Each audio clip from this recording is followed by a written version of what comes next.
Welcome back, everyone. This is your host, the DN WhatIf 3.0, here with another exciting fanfiction. Today, we're diving into the story of What If Deku Had a Resurrection Quirk? A special shout out to the original creator, Chaotic Bitch 033. Please make sure to show your support by checking out their work from the description. If you enjoy this video, don't forget to hit that like button and subscribe for more fanfiction content just like this. Now, let's get started with the fanfic. Izuku Yamazawa did not consider himself to be a trouble magnet. Sure, bad things happened to him a lot, but that was just luck. Or lack thereof. The universe is random, fate doesn't exist, and people can't be magnets for trouble because that makes no sense whatsoever. Right? As Izuku was being chased through the streets of downtown Mizudafu by two very angry and probably armed individuals at barely 1 in the morning, he was starting to reconsider his view of himself.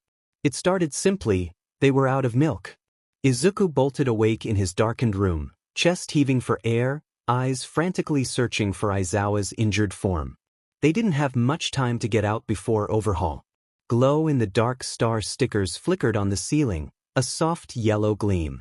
Faded vintage posters of various heroes, mostly present Mike and Eraserhead, lined the walls, colorful and well-kept, barely visible in the dim lighting. Crickets chirped quietly from outside the bedroom's cracked window. It was a dream. It was just a dream. Rubbing his face tiredly, Izuku took a few deep breaths. He was safe. He was in his room at home. He was safe. It was just a nightmare. He was safe. He repeated these words to himself for a few minutes, looking around his bedroom carefully as if trying to convince himself it was real. Izuku sighed, looking at the digital clock on his bedside table. It was past midnight, which meant that Aizawa was still out on patrol. It also meant that Izuku had only been asleep for 2 hours. Normally, after a nightmare like that, Izuku would work on his analysis notebooks, or tinker with some unfinished inventions lying scattered around his room. But his heart was still racing and his eyes burned every time he blinked, and if he stayed in his bedroom he'd be driven insane by morning, so he clambered out of bed and into the kitchen, looking for something to eat. Settling on a bowl of cereal, Izuku rubbed the sleep out of his eyes, wincing at the brightness of the refrigerator's light as he looked for milk, and was met by a milkless fridge. He looked back at his bowl of cereal, dry and sad-looking, before making the executive decision to do some early morning grocery shopping at the 24-hour convenience store nearby. He knew that his parents wouldn't mind, as they trusted him enough to run errands by himself, but he made sure to leave a note for Hizashi just in case he woke up before Izuku was back. Donning a sweatshirt and some sneakers atop his pajamas, Izuku headed to the store, happy to get some exercise to distract himself from the buzzing of his brain. The surrounding neighborhood wasn't very busy at night, so Izuku could hear frogs singing happily around him, the sounds of the city a distant melody. He departed from the convenience store, milk in hand, within minutes of leaving the house, a content smile on his face. The night sky above shone brightly, the moon and stars dancing before him. It was a beautiful sight. He never truly got tired of being outside, especially after being held captive for so long. Continuing his relaxed pace down the sidewalk, Izuku hummed a little tune to himself, a little song stuck in his head from Hizashi's radio show the previous night. He was finally starting to relax, the tension in his shoulders bleeding away. "What do you mean, got away?" A gruff voice demanded somewhere ahead of Izuku, hidden from view in the darkness. Izuku immediately slowed his pace, paying careful attention to his surroundings, as another voice responded. "I mean, the kid ran. He must have slipped out of the rope or something, 'cause he's not here now." That didn't sound good. At all. Izuku couldn't see the two people talking, both adult men, from the sound of their voices, but Izuku never wanted to assume. "Fucking hell, can you not do anything right? If we don't show up with a kid tonight, boss is literally going to chop my dick off." Izuku couldn't help himself. He snorted. The voices fell silent, as Izuku realized that he was much closer to the two individuals than he had previously thought. Two tall, well-built men stepped out of the alleyway on his right, their eyes dark as they appraised him. After years of running from bullies, and then running from villains, Izuku knew well enough to trust his instincts. And his instinct was telling him to run the fuck away. So that's exactly what he did. Clutching the half-gallon of milk tightly in his hand, Izuku darted swiftly around the two figures and into the street, racing as fast as his legs could take him. Did we need that kid in particular, or just any kid? Izuku heard one of the men say behind him. Boss doesn't care. This one works just fine. The once quiet night was now filled with the sounds of a pursuit. Heavy footsteps pounded against the concrete, muttered curses wheezed out in between breaths. Izuku knew that he should call Aizawa, or even Hisashi. But Izuku was tired. He was tired and hungry, and he wanted to go home and eat cereal with milk. His critical thinking skills were limited at the moment, to say the least. So he just focused on running. Sprinting in and out of various side roads, Izuku blocked the path behind him whenever he could, throwing garbage cans or stray cats at his followers in between strides. His heart pounding from the adrenaline, Izuku searched for more opportunities to lose his followers. It was darker in the alleyways than on the street, and he could barely make out the street ahead of him. The sound of the two men barreling towards him was loud in his ears, so loud and so familiar. For just a moment, it was the doctor running behind him, chasing after Izuku, closing in on him. Distracted by the painful memory, Izuku didn't see the discarded pile of wires on the ground ahead of him. Still running at full speed, his foot caught on the wires and he flew forward, his body hitting the pavement and tumbling harshly before stopping. The milk was thrown somewhere in the fall, but Izuku couldn't find it in himself to care. Head pounding and body stinging, Izuku staggered upwards, all too aware of the noises from his pursuers growing louder and louder behind him. He began to run away again when his right ankle locked up, throwing him onto his knees. A surge of fear hit him like a punch to the gut. Izuku frantically tugged at his foot, trying to get the metal joint to unlock, to work with him, but he knew it was a losing battle. He didn't have any tools with him, and had no way of fixing his foot in the time that he had. Gritting his teeth, Izuku turned his body in the direction of the approaching men, bracing himself on the concrete. In a swift and practiced movement, he reached behind him and drew the small dagger he kept clipped to his pajama bottoms. It's not paranoia if someone's actually out to get you. Upon catching up to Izuku and seeing him on the ground, the two men slowed slightly, but not by much. The larger of the two, a broad-chested man with dark clothes and a bandana on his face, lunged forward, trying to pin Izuku down, not noticing the knife in the boy's hand. Without hesitation, Izuku twisted to the side, gripping his blade tightly and positioning it facing slightly downwards, close to his attacker but not pointed directly to him. As the man's body soared past Izuku, the blade cut a shallow path through his exposed side without Izuku even moving his wrist. The man let out a pained growl, hitting the ground roughly, obviously not expecting Izuku to have a knife. With widening eyes and a sinking heart, Izuku realized the position he was currently in. He was cornered, trapped in a narrow alleyway, with both exits blocked off by his attackers. Izuku tried to think, to make something work. He looked at the man he had cut. He really had injured himself. Izuku just held the knife, trying to get a bearing of his surroundings, but the second man chose that moment to dart forward. Izuku whipped his head back, barely having enough time to brace himself before the man's body slammed into his, knocking both of them to the ground. The air forced from his lungs, Izuku struggled to breathe, his chest aching. Rocks and broken glass from the ground dug into Izuku's back, the side of his head stinging sharply. His knife was thrown somewhere behind him, but he couldn't reach to grab it even if he tried, too busy grappling with the second attacker. Izuku slammed his knee into the man's gut, momentarily stunning him for long enough to wrench himself out from underneath his weight, still trying to get his breath back.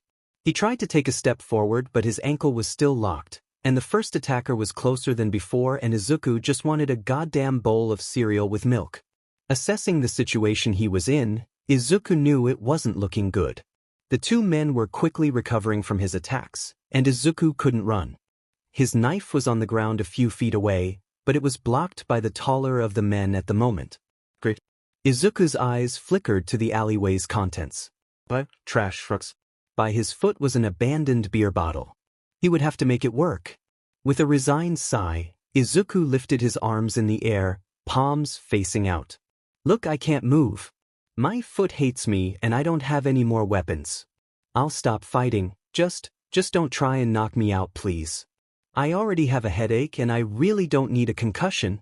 The men stared at Izuku, then at each other, then at Izuku again. Izuku widened his eyes, trying to make himself look as pitiful as possible. He lowered himself to his knees again slowly, arms still raised. See? Not fighting. I'm done. You win. The men seemed to overcome their stupor at his words. Approaching Izuku quickly, the second man grabbed his left arm and twisted it painfully behind Izuku's back. Izuku stifled a wince, waiting for the first man to walk just a little bit. With his free hand, Izuku grabbed the empty beer bottle, rotating his body and swinging his arm out in the direction of the man holding his arm. He was worried that he wouldn't hit his target because of how dark it was, but the shattering of glass and the cry of shock and pain behind him assured him that his aim was true. Wasting no time, Izuku shifted his body again, slamming his elbow directly backwards into the first man's crotch, the perfect height for Izuku to reach on his knees, not as dirty as it sounds. Within seconds the men were on the ground, groaning in pain, but Izuku wasn't done. He grabbed the largest rock he could find and slammed it onto his ankle's metallic joint hard enough to get the mechanism to unlock. The click that followed was like music to Izuku's ears. He breathed a sigh of relief, the tension in his shoulders relaxing only slightly. He looked to his left, where the men were still writhing on the ground. Then to the rock in his hand, a little bit bigger than the size of a baseball. Yeah, he could make this work. An hour later, the two men were whisked off by the closest police officer on duty sporting mild concussions, a stab wound, and a bruised taint. All in all, Izuku was proud of himself for his showcase of self-restraint. Aizawa, who had just finished his nightly patrol, was not as pleased with Izuku. Now back in the comfort of his own home, no milk in hand, sadly, Izuku had to face the wrath of his father. Let me get this straight. You leave the house at midnight to get milk?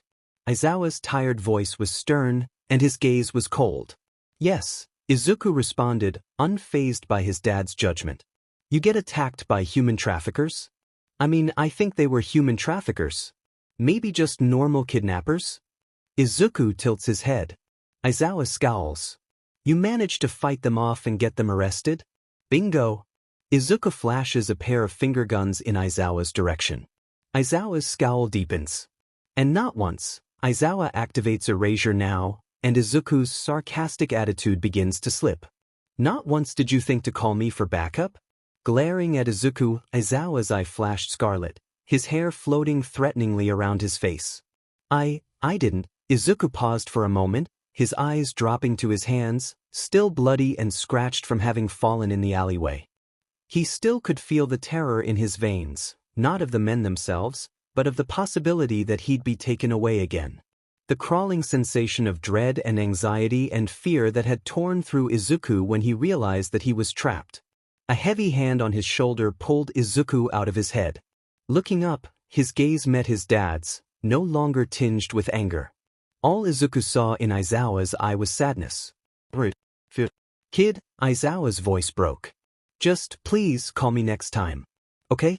Izuku didn't realize he had been crying until strong arms pulled him into a warm embrace.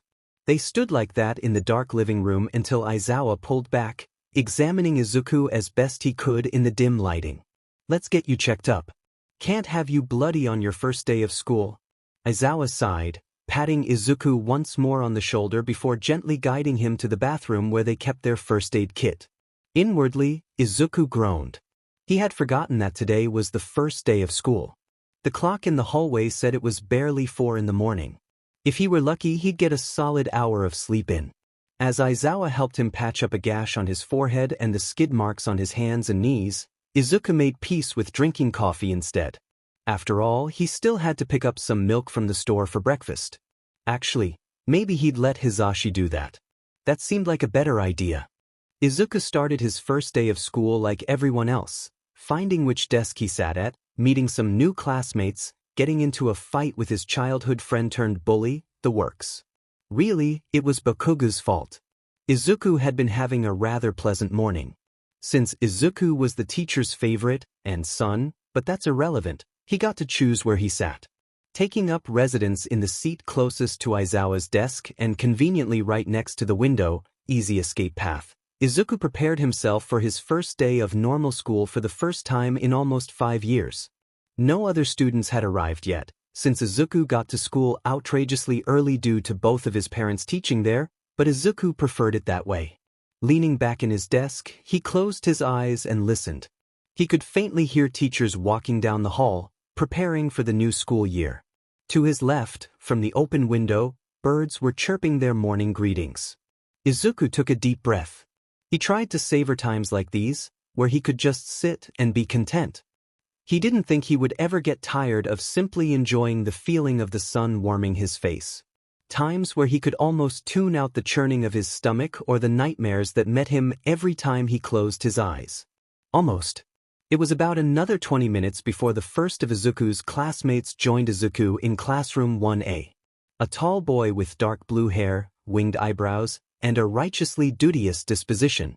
Tenya Ida, younger brother to Hero Ingenium. Izuku had met him several times before since both of his parents were friends with Tensei, and the two boys were familiar. Honestly, Izuku appreciated Tenya's honest and straightforward nature. Once Ida got over Izuku's scarred appearance, the two bonded over their love of heroes and school on the few occasions they got to be around each other. Yamazawa. I have to say, I'm not surprised at all to see you here. It's good to see you. I look forward to working with you as a fellow prospective hero student. Ida almost yelled, chopping his hand through the air with every other word he spoke. Izuku smiled warmly. Ida was a lot to handle sometimes, but Izuku found he genuinely appreciated the other's presence. It's good to see you too, Ida. And please, call me Izuku. Ida balked. He began to wave his hands again, looking like he was about to protest, but Izuku stopped him before he could. I'm going by my first name here to keep any connections between myself and my parents to a minimum in public. You know the drill. I don't want anyone thinking they're showing favoritism, and it helps give Aizawa the privacy an underground hero needs to survive, Izuku explained, trying to placate Ida's concerns. The boy seemed to relax slightly at this, his brow furrowing in thought. I understand. I will do my best to refer to you by Izuku if that is what you wish. Izuku gave him another smile. Ida seemed to soften at the gesture, smiling back. Thank you, Ida. I appreciate it. Izuku's voice was warm and sincere. Of course. Such is the expectation of a hero student. Ida chopped out, literally, the hand chopping was back. Izuku chuckled, nodding. Ida found his seat, and the two engaged in comfortable small talk for the next 15 minutes before more students began filing into the classroom, some individually, and some in pairs. Ida was quick to introduce himself, Izuku following his lead shortly after. All the while, Izuku remained painfully vigilant. He couldn't really help it at this point. It was just how his brain worked. So, while Izuku exchanged pleasantries with his fellow classmates, he analyzed them in the background. Momo Yaoyorozu, a tall girl with raven black hair and a professional yet kind demeanor. The almost posh set of her shoulders told Izuku she was higher class, along with her obviously advanced education. She carried a plethora of books with her, many on the subject of molecular structure. Probably related to her quirk. It could have been a knowledge augmentation, but the books were too specific. Some sort of transformation or creation type. Izuku's train of thought was quickly distracted by a pair of students who came in next.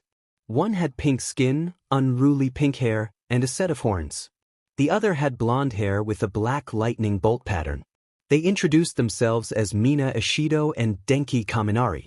Izuku's mind went to work. Ishido obviously had some sort of mutant-type quirk, one that altered her skin color. Judging from the muscle Izuku could see on her form, the girl was physically active. So possibly an emitter as well. There were small burns on the tops of her shoes, not ashy, so not a fire quirk. Most likely some form of corrosive material produced from her hands, something that could drip. Perhaps some type of acid? Kaminari was easier, he and his mother shared the same hair. Pro-hero electro, quirk, electricity. An emitter type which allowed the user to shoot electricity from the body ranging in voltage. Could be used in long or short distance fights. It's a volatile quirk and hard to control. It showed itself in Kaminari's jittering. The kid never sat still. He was always fidgeting with something, tapping his toes, playing with the contents of his backpack. Izuku made a mental note to talk to Aizawa about scheduling him some quirk counseling in the future. As Izuku's mind raced from one person to the next, his guard never dropped. He ran through his escape routes if he were to need them, mentally checking that he had all of his weapons on him. It was a habit born out of necessity and one Izuku couldn't get rid of even if he tried. Outwardly, he was calm and collected, mingling comfortably with his peers. His scarred appearance, metal foot, and still healing scrapes seemed to put them off at first, but his friendly attitude quickly put any concerns or questions on the back burner. Inwardly, he was staving off panic. It had been a while since Izuku really interacted with people his age. There was the occasional visit with Ida, yes, but other than that, Izuku spent most of his time around adults. Being around kids his age was unsettling. The last time he had been in such an environment wasn't exactly pleasant. Izuku internally thanked Aizawa for the acting lessons. So far, everything was going fairly well. The classroom was almost full, with students milling around in groups and familiarizing themselves with one another. Some were sitting at their desks, while most were standing idly wherever they felt comfortable. Honestly, it was too good to last. Izuku could sense a change in the air. His instincts were screaming at him, and he shot a calculating look towards the door, fingers twitching to grab the knife strapped to the base of his back. Or the one in the holster at his ankle, hidden by his pants. Or the one in the holster on his thigh. Or the one, you get the idea. The sliding door slammed open, and a loud, brash boy with spiky blonde hair sauntered in, a sneer evident on his face. Izuku's stomach dropped. The carefully constructed smile he had on was crumbling. Now inside the classroom, ignoring the whispers of his fellow students, the boy's condescending gaze swept across the room, searching for competition. His eyes stopped on Izuku. For a second, Izuku saw nothing unusual in them. No flash of recognition or anger or anything, just the normal arrogance. Then, like a light bulb turning on, it switched. Deku? Shoyuda Aizawa was not having a good day. It had started out normal. Enough. He finished his patrol and went home, very excited to get some sleep. It seemed, however, that God had some sort of vendetta against Aizawa because once home, he encountered a bruised and bloody Izuku in the living room at well past 2 in the morning. After learning his child was almost kidnapped, Aizawa bandaged Izuku up as well as possible and stuffed any and all intrusive thoughts well into the back of his mind in hopes of getting at least a few hours of sleep. When his alarm went off a short hour later, he gave in to his fate. Bad days were normal. Stuff went wrong. It happens. But walking into his classroom, excited to scare some new students, and finding Izuku pinning what looked like the personification of an angry Pomeranian to the wall with a knife at his throat, was not what Shoyuda needed right now. Izuku did not mean to pull out a knife. Really, he didn't mean to. It just happened. Deku? Bakugo shouted from across the room, eyes alight with fury. The quiet chatter of their classmates stopped. Izuku froze. He fought to keep his breathing under control. His mind jumped to all of his escape plans, and which were the most viable in this situation. Number 16 seemed like a good option. Bakugo lunged forward, slamming desks backwards with crackling palms, and Izuku's body jumped into action. He could barely hear his classmates' cries of shock, their scramble to get away from the encounter. As Bakugo reached towards him with an overly extended right hook, Izuku dodged carefully to the side after ensuring that his classmates were safely out of harm's way. Well, as safe as they could be at the moment. This only seemed to infuriate Bakugo. The veins in his head swelled and his crimson eyes shone with rage, pure rage. "Where the hell have you been, you fucking bastard?" Bakugo screamed, unrelenting in his attack on Izuku.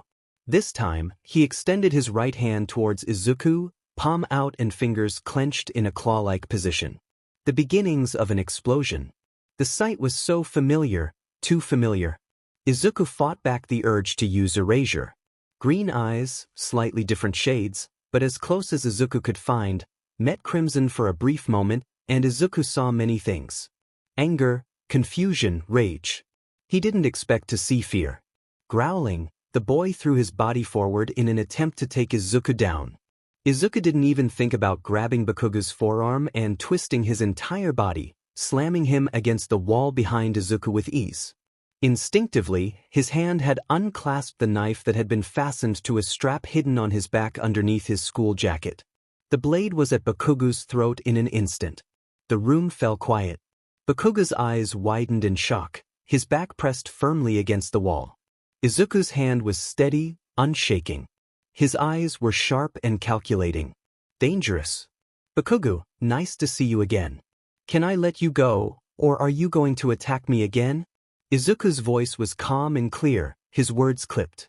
This just enraged Bakugo further. His hands were popping, small explosions stinging Izuku's fingers. Izuku didn't release his grip. What, you think you're better than me? Where the fuck were you? Just decided to disappear after fuck knows how long, and show up at UA of all fucking places. Is this a fucking prank? I swear, I'm going to dash.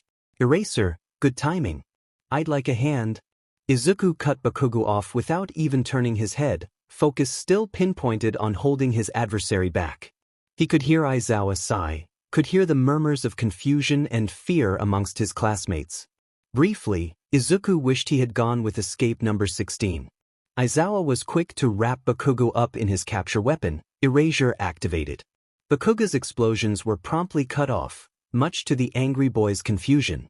Without looking at Bakugo, Izuku explained to his dad what had happened with Ida's help. After holstering his knife, of course. I see. This was unprovoked, correct? Aizawa's voice was tired, his shoulders slumped. Ida was quick to answer. Yes, sensei. This student entered the classroom violently, and upon seeing excuse me, Izuku, he began yelling and attacking him. Izuku quickly mitigated the threat without inflicting any bodily harm to his attacker, although I have serious concerns about the knife he had dash. Yes, thank you. I suppose I should introduce myself. My name is Shoyuta Aizawa, and I am your homeroom teacher. I'm an underground hero who goes by the name Eraserhead. Nice to meet you all. With these words, his hair fell back into its normal position, and his eye fading to its normal black. While this is not how I planned on beginning class, it seems fitting for hero students. In the world of heroics, anything can happen. Vigilance and preparation is key. Aizawa looked around at the shocked faces of his students, still holding the struggling Bakugo in his capture weapon securely. Now, I want you all to change into your gym uniforms. Meet me outside on the training field in 15 minutes. Momo Yaoyorozu spoke up tentatively, her eyebrows furrowed. Aizawa-sensei, I thought we were supposed to be at the orientation held in the auditorium at that time? Several other students nodded their heads, similar looks of confusion marring their features. Aizawa grinned wickedly, bloodshot gaze shining darkly. A few students literally stepped back in fear. He did make quite an imposing figure, after all, covered in scars with an eye patch over his left eye socket, with ratty hair and scruff on his face. He looked like a homeless pirate. Plans change. Vigilance, remember? Training field. Only 14 minutes now. I wouldn't want to be late if I were you. Everyone, sans Izuku, shivered at his tone. Ida quickly jumped into action. As Aizawa-sensei says, fellow students, heroes are constantly dealing with surprises and must adapt as they need in order to survive. To the training field, engines blazing from his calves, Ida was but a blur on his way outside.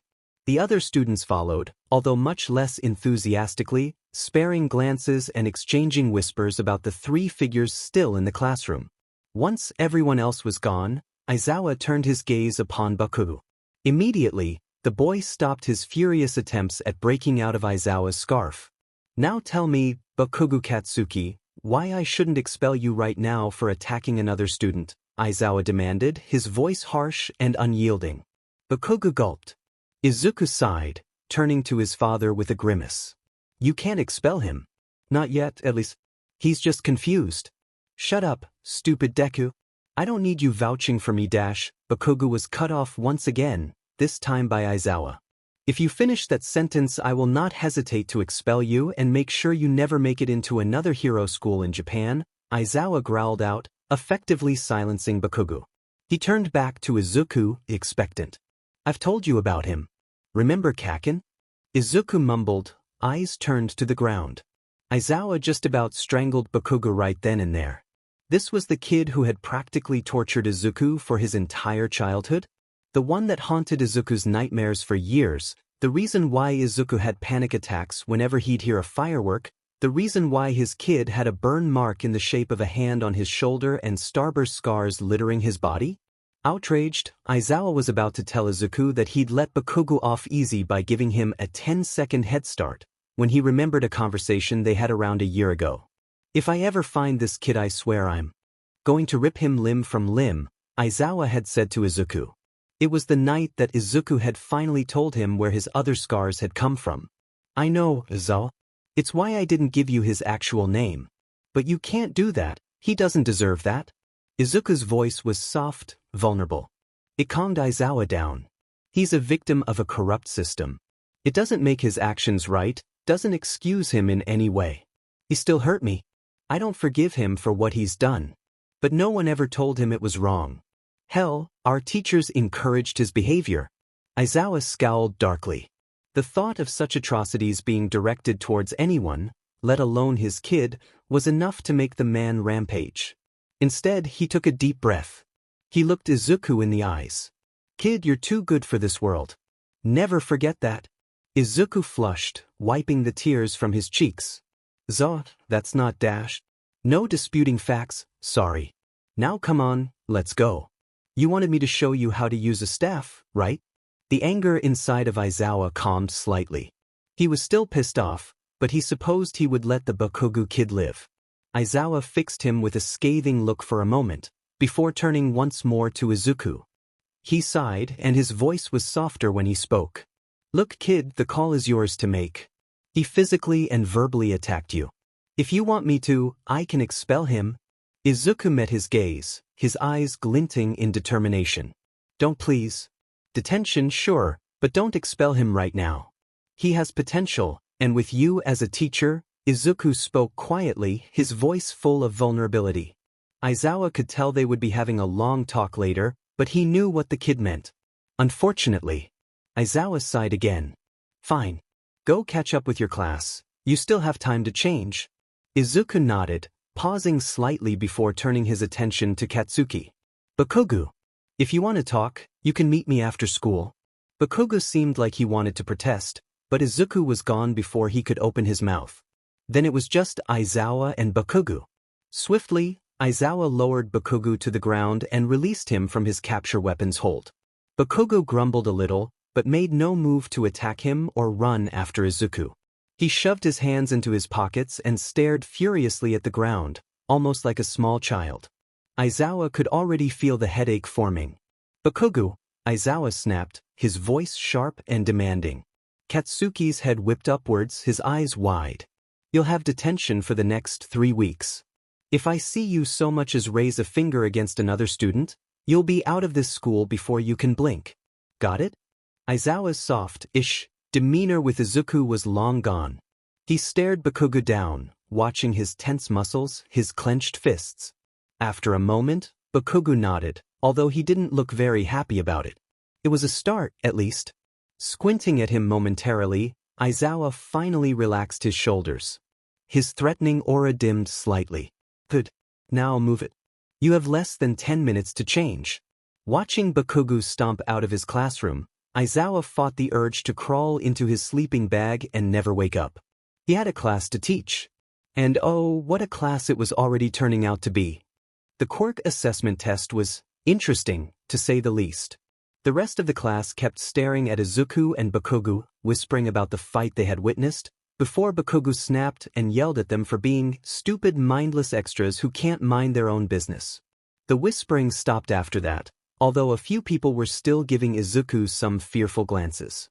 He understood why, but it still made the pit in his stomach just a little bit heavier. As it was right now, the class was standing on the dirt pitch, wondering just what exactly they were doing here and not inside in orientation with the rest of the school. Aizawa, seemingly appearing out of nowhere, he was hiding behind a tree, and scaring several students, soon answered their questions. It took you all 25 minutes to change, sans Izuku. Not nearly fast enough. Do better next time. He spoke monotonously to the class, resting nonchalantly against the bleachers with his arms crossed on his chest. Several heads turned in Izuku's direction, but he held his attention fixed on his teacher. Today, we'll be having a quirk assessment test. Similar to the physical assessments you took in middle school. A ball throw, standing long jump, 50-meter dash, and so on. Except this time, he paused, looking around at the students in front of him. You'll be able to use your quirks? Immediately, several students began talking. Whoa, really? I always hated those assessments, but with my quirk it'll be so easy. This is going to be so much fun. Izuku held back a wince. The look on Aizawa's face told him about the storm coming, one that his fellow classmates were too excited to pay much attention to. Easy? Fun? Fine then. I guess I better raise the stakes if this is so easy for you all. The smiles were now falling from their faces. Aizawa's gaze was sharp and unforgiving. Whoever places last in the exercises overall will be expelled, deemed to have no potential. Aizawa grinned, and the students shivered. Many made sounds of protest, a few daring to speak out against their teacher's decision. But, Sensei, it's the first day of school. Doesn't that seem a bit unfair? One voice asked, several others joining in to agree. It was a girl with brown hair, a kind face, and a permanent blush gracing her cheeks. Izuku noticed raised pads on the tips of her fingers, probably a 5-point activation quirk. She held her hands carefully, like she was nervous to accidentally use her quirk on herself or someone else. Based on her personality, it was most likely. Unfair? Life isn't fair. Hero work certainly isn't fair. Get used to it? Aizawa's harsh voice snapped Izuku out of his train of thought. Mentally, he admonished himself. He normally would never get so distracted, but he also wasn't normally around so many unknown quirks. Right now, he had a quirk assessment test to complete. Without using his quirk. Kid, are you sure you want to do that? Aizawa asked, his usually stoic voice full of concern. You know better than anyone how quirkless kids are treated nowadays. Especially in a hero school, presenting as quirkless isn't going to be easy. Izuku's grimace turned into a shaky smile. Even after being with Aizawa and Yamada for a few years now, he never fully got used to their kindness. I know, but it's easier than explaining everything. How would everyone react if I show up on the first day of school, with the exact same quirk as you? We're already going to get some attention because of the scars. Plus, I don't want anyone thinking you're just playing favorites, or that I got in just because my dads are teachers. Even though I'm definitely your favorite, Aizawa chuckled, some of the worry melting off of his features. That goes without saying. Of course you're my favorite. He paused, looking for the right words to say. If you change your mind, let me know. I'm here for you, kid. Izuku smiled for real this time. He pushed down his feelings of guilt, of shame. Thanks, Za. They started out with the ball throw. Standing in a group around a wide circle painted in white, a stark contrast to the dark ground, was the class. On the other side of the circle stood Aizawa, carrying a baseball and an electronic monitor. First is the ball throw. As long as you stay in this circle, anything goes. You get 2 tries. Izuku bit back a smile. Of course Aizawa would set the rules as vague as possible. He lives for loopholes. Bakugo, Aizawa snapped out. Bakugo, who had been glaring at Izuku, turned his gaze sharply to Aizawa, his eyes wide. His hands were still in his pockets and his shoulders were slouched to appear uncaring, but his body was tense. What was your score for the ball throw in middle school? Bakugo seemed to relax slightly at that, but the scowl never left his face. 65 meters, he all but growled, a slightly prideful look in his eyes. Aizawa nodded, tossing the baseball to Bakugo across the circle. He caught the ball, looking determined. Not bad. Try it with your quirk now. Bakugo stepped into the circle, swinging his right arm in a circular motion to loosen it up. Izuku took a few steps back. He really didn't want to get caught in the blast. The other students, although a little more hesitantly, did the same. With a wicked grin, Bakugo drew his arm back and released the ball with a shocking boom echoing throughout the field. Smoke wafted from his hands, and the smell of burnt caramel reached Izuku's nose. He could feel his skin burning and blistering, so hot and painful. His entire back felt like it was on fire, as Katsuki pinned him to the ground face first, his lackeys surrounding him. Izuku was struggling, but Katsuki's grip was firm around the nape of his neck, and he tried to get out but he couldn't, and it hurt so horribly, and he was screaming for anyone to just please help him, but no one came, and Bakugo was laughing and Izuku couldn't breathe because of the smoke and he could smell burnt caramel. 705.2 meters, Aizawa said to the class, holding the monitor out to show them the blinking numbers. Before, you weren't able to use your quirks. Now, they serve as tools to help you on this test, and on your journey to becoming heroes. Use them wisely. He gave the class a solemn look, stopping briefly on Izuku before quickly moving on. Next up is Ishido. As his classmates took the test, Izuku collected his thoughts. He steadied his breathing. He spared a glance upwards. The sky was a beautiful blue, with picturesque clouds floating dreamily in the distance. The sun was warm on his face. He wiggled his toes, the ones he could wiggle, felt how they moved in his shoes. He could hear his classmates talking, some exclaiming over a high score. The anxiety and fear swirling in his stomach were quieter now. His therapist had taught him that little trick. They called it grounding, and it was eternally useful when Izuku found himself caught in his trauma. Izuku knew Bakugo would be at UA, but in the same homeroom, so close to his explosions, his anger, it was a lot, to say the least. Slightly calmer now, he turned his attention back towards his class, noticing but choosing to ignore Bakugo's scathing glances and the curious heterochromatic eyes of a certain teen. Eventually, it was Izuku's turn to throw the ball. He didn't love the attention of the entire class focused on him, but he wasn't unsure of his abilities. Training with Aizawa had gotten rid of all of that. There wasn't time to be unsure.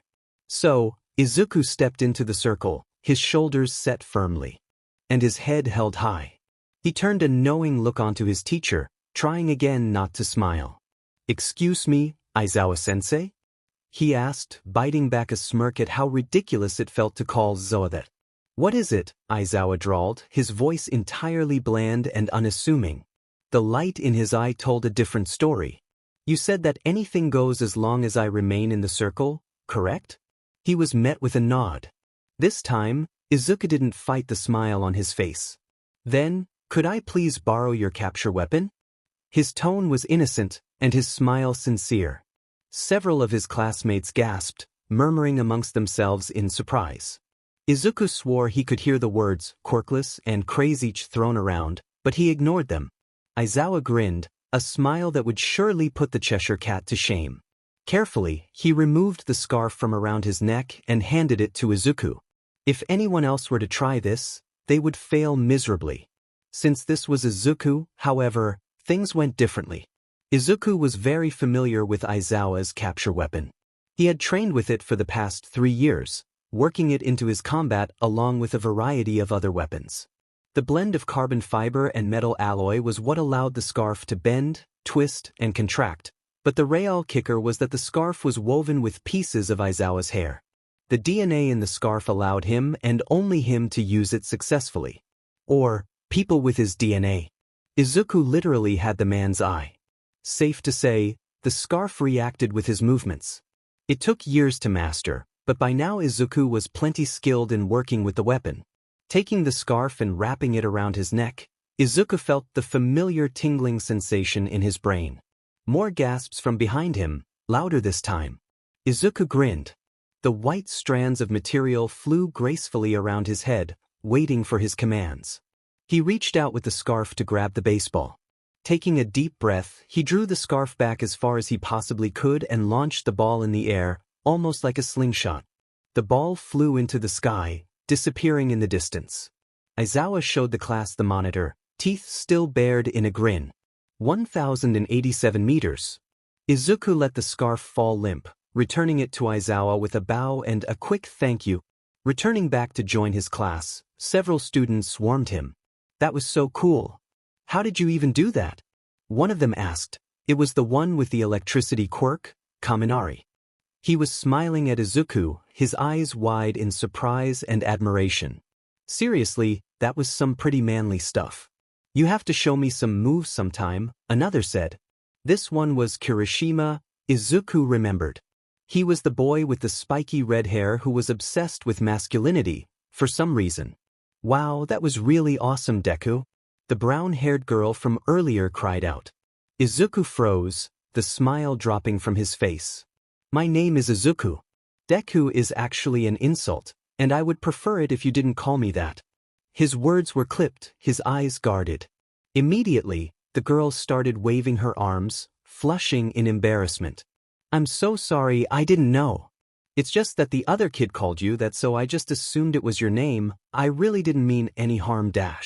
I understand. Thank you. Izuku cut off her ramble quickly, not wanting to make her upset. He gave her a soft smile.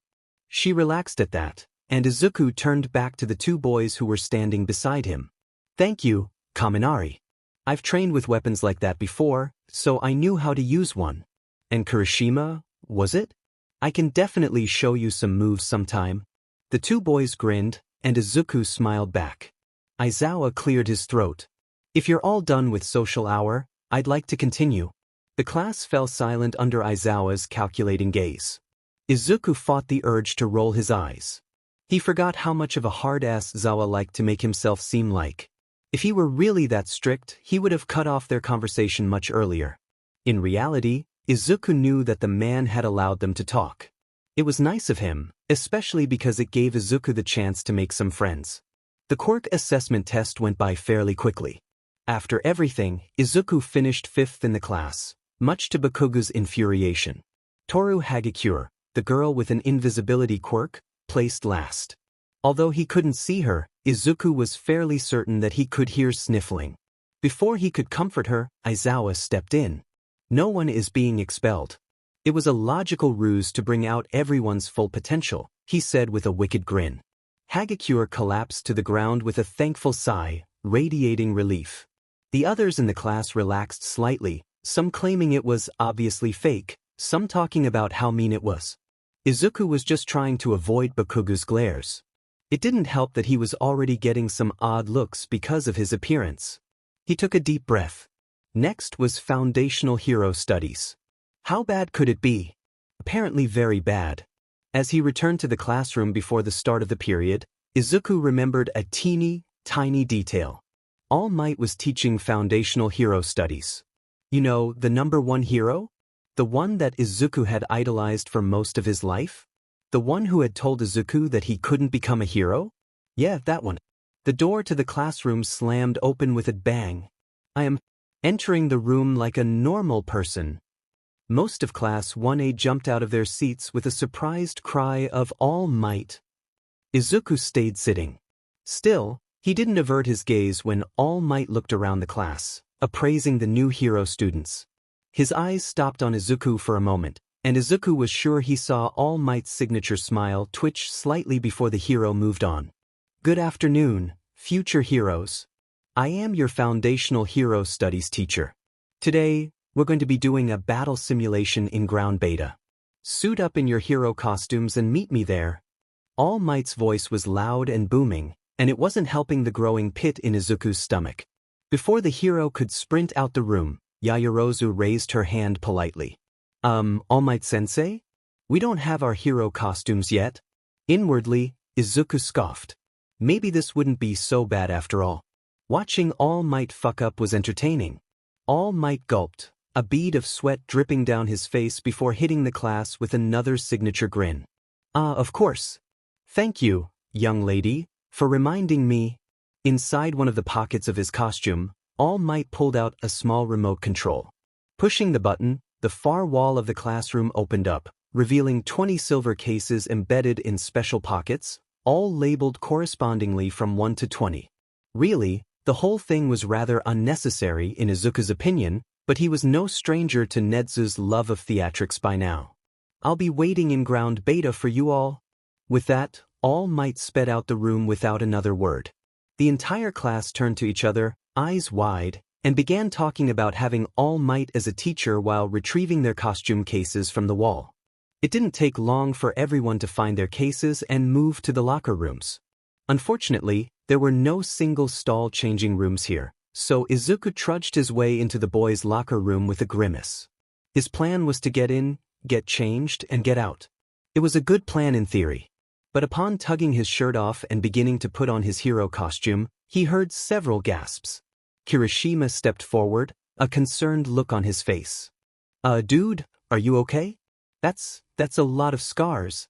Izuku looked down at his arms and torso, gaze empty as he took in his mutilated skin. It wasn't a pretty sight. His entire body was covered in thin, swirling white scars courtesy of overhaul.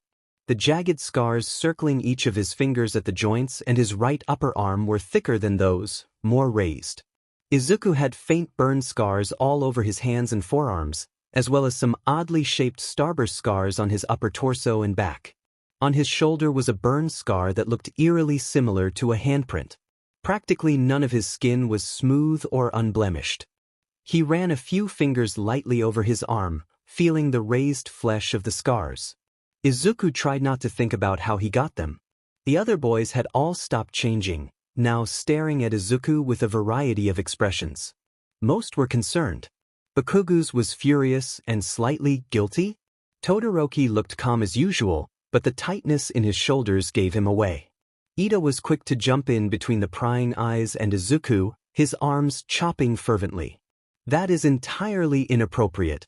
We should treat all of our peers with respect, and commenting on body image is morally unacceptable." His voice rang loud in the quiet locker room. Kirishima had the grace to look embarrassed. Izuku sighed, zipping up his hero costume before speaking. "Ida, it's okay. I appreciate it." Ida turned to look at Izuku, eyes wide in surprise. He looked like he wanted to protest more, but Izuku cut him off before he could. This time, Izuku spoke to everyone in the locker room. He met each of their gazes individually, eventually landing on Bakugo. "Long story short, I was attacked by villains. But I'm in a good place now, and the villains are in jail. I'd rather not talk about it, since it's personal," Izuku said, his voice quiet. His mind wandered to the doctor, who hadn't been caught, to overhaul, somewhere in Tartarus. He quickly shut down that train of thought. Shoving his feet into his boots, Izuku bowed politely to the assembled boys in the locker room and quickly made his way out the door. Silence fell in his wake. Bakugo didn't know what to think. He shows up to his first day of school and sees his childhood best friend whom he hadn't seen in years. And now, instead of the puny nerd weakling he knew Deku to be, the bastard was suddenly strong and badass? Not to mention covered in scars. Honestly, he didn't recognize him at first. His curly green hair was longer than before, less bushy. He was taller, more muscular. He had grown out of any baby fat he used to have, and it made him look older, more mature. He still had slightly feminine features, but they were more subdued than they were when he was younger. His eyes held none of the innocence or fear that they used to. No, they were dark, cold, and calculating. He smiled and laughed with the extras, but his eyes were guarded and dangerous? It didn't make any sense. So of course, Bakugo jumped on him. What gave him the right after all these years to show up to UA of all places? After he had convinced everyone that he died? Bullshit. But what was even more bullshit was how the nerd had taken Bakugo down. Now, Bakugo was prideful. He never admitted when someone was better than him. This time, however, there was no disputing Izuku's obvious skill. He had Bakugo pinned against a wall so fast Bakugo couldn't even track what had happened. Even when Bakugo used his quirk, the nerd didn't let go. Then their teacher shows up, with the same scars as Deku and a missing eye, and talks to Deku like he knows him. Then, the nerd starts spouting something about being kidnapped by villains. It was infuriating. The way he carried himself now, with his shoulders set and head held up confidently. He walked purposefully and with grace, like every movement was intentional. He used to be so awkward, so clumsy. It made Bakugo angry. Because before, he knew he was better than Deku. He had a quirk. He was stronger. And he made sure the bastard knew it too. But now? He wasn't so sure about that now. Izuku made his way to where All Might was standing in ground beta, trying to ignore the pounding of his heart and the anxiety brewing in his stomach. It was slightly reassuring to be in costume, though. It was a simple suit, similar to Aizawa's in that it favored function over fashion. Although the support team had made it tighter than he had anticipated, Izuku was rather pleased with how it turned out. He wore a sleeveless black armored top, equipped with a multitude of hidden pockets and such to hide weapons in. His pants were of the same material, a black bulletproof fabric that allowed movement, but would protect him from most weapon-aided attacks. His forearms were wrapped in what looked like dark green bandages, but they were actually smaller versions of Aizawa's capture weapon. They could be used offensively, but also defensively if Izuku needed to block a blow or redirect a Quirk's attack. Around his neck, he wore a pair of dark green goggles. Yes, he had a theme, he had literally dreamt of this for years. The goggles had blackout lenses, so no one could see where Izuku was looking, or the color of his eyes, in case he needed to use erasure in public.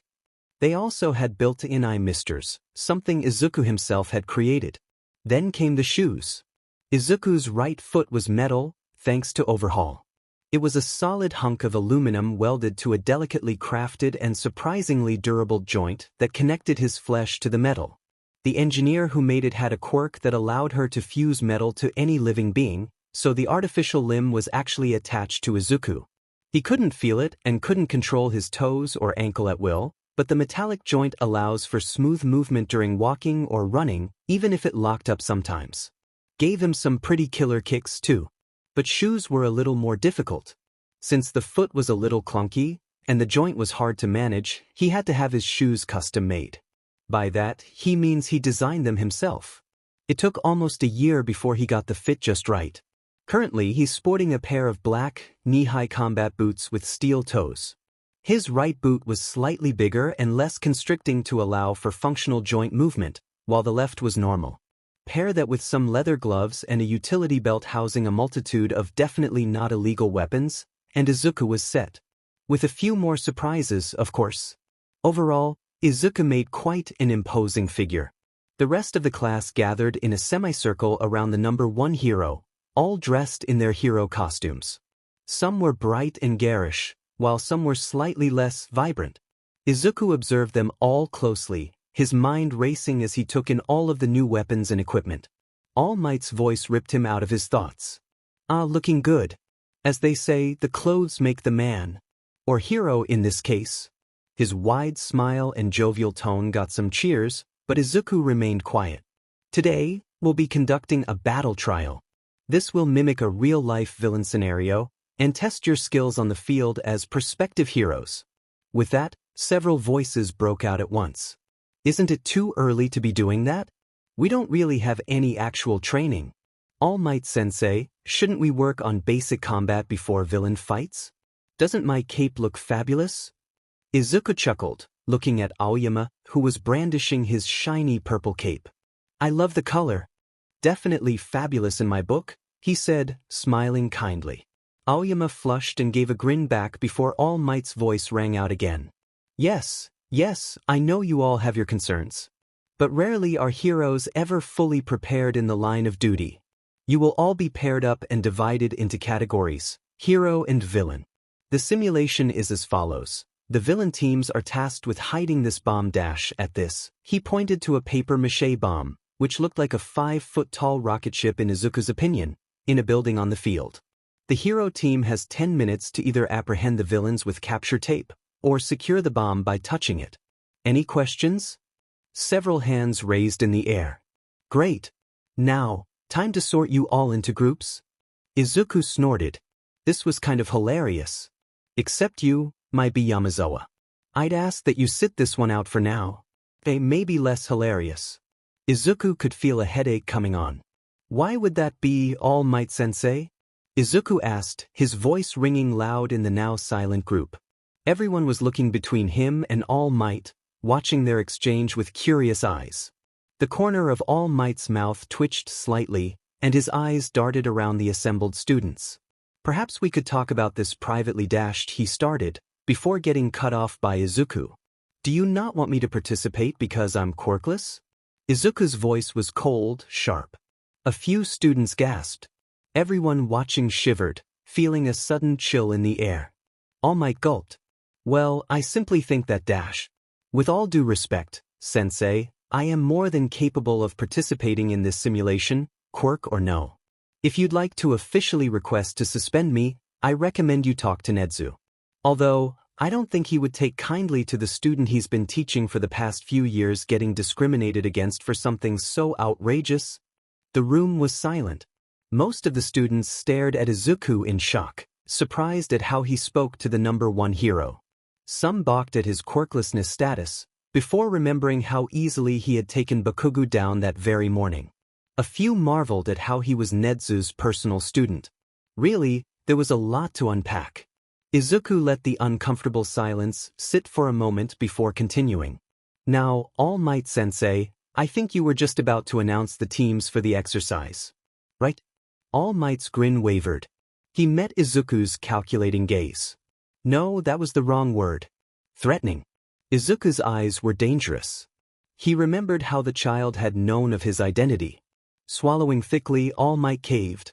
Of course, thank you for reminding me. First up is... The tense atmosphere was broken as All Might announced the teams to the class. Izuku ignored the odd looks he was getting. He focused on his breathing. He wiggled his toes in his boots, felt the weight of his metal foot contained in the leather. He didn't try to suppress his shame or anger. Instead, he resolved to work through them later. Last time people gave him trouble for being quirkless, he wasn't able to do that. This time was different. Calmer than before, Izuku fixed his gaze on All Might as the man talked about the team-ups. He didn't feel the need to prove himself to the hero. He didn't have to. But Izuku was determined to kick some serious ass. But he was up against Bakugo. Izuku didn't think revenge was super healthy. Really, he wasn't that spiteful of a person in general. But taking Bakugo down a peg sounded like a great stress reliever, and Izuku's therapist encouraged physical activity as a good coping mechanism for whenever Izuku got too overwhelmed. Izuku grinned. Class wasn't turning out so bad after all. I introduced myself earlier, but I didn't catch your name. Sorry about that. What should I call you? Izuku's voice was soft and quiet as he talked to Uraraka on their way down to the fake building. They had been paired together on the hero team, facing off against Ida and Bakugo on the villain team, and had 5 minutes to plan while the other team explored the building and hid the bomb. Izuku fought back all of his conflicted emotions surrounding Bakugo, choosing instead to focus on the girl he was currently walking with. Her cheeks were slightly flushed, and she was adamantly refusing to look Izuku in the eyes. He didn't take it personally, he assumed she was just anxious. Or uncomfortable because he was quirkless. He hoped it was the former. Oh, my name is Achiko Uraraka. And nice to officially meet you. Uraraka managed to squeak out, inwardly cursing herself. She took a few deep breaths, looking anywhere but Izuku's exposed biceps which were very toned, or his kind, warm eyes. She shook her head fervently. She wasn't the only one paying Izuku special attention. Especially after his showdown with All Might, Izuku, whether he knew it or not, had the eyes of the whole class on him. Izuku just smiled, nodding his head before stopping in front of the fake building, Uraraka following his lead. So, I think it would be best to strategize. I'm familiar with Bakugo and his quirk. He secretes a nitroglycerin-like substance from his palms and ignites it to create explosions. He's effective in combat, but pretty straightforward in his fighting style. He's not one for complex plans or anything like that. Ida's quirk lies in the engines on his calves. They make him incredibly fast, but he's not as adept in combat as Bakugo, and he's a little more limited because of the indoor setting. I know for a fact that Bakugo is going to break away from Ida and try to attack me first. At that, Uraraka frowned. Her eyebrows furrowed in concern. Why is that exactly? I mean, I saw how he attacked you earlier. What's his deal? Izuku smiled bitterly, a darkness gleaming in his eyes. We have a complicated history. He has anger issues, Izuku supplied simply. Uraraka hummed thoughtfully, a contemplative look crossing her features. So if Bakugo is going after you, I guess it would be better to split up. My quirk is called zero gravity. I can negate the gravity of anything I touch with all 5 fingers, but I get nauseous if I use it too much. Maybe I can find Ida and try to get around him with that? She looked nervous, a little unsure of herself. Izuku grinned brightly at her, and the worry on her face melted into a hopeful smile. That sounds great, Uraraka. I think you're right, splitting up is our best option. I'll keep Bakugo distracted, and you get to the bomb. Once I take down Bakugo, I can lend a hand if you need one by then.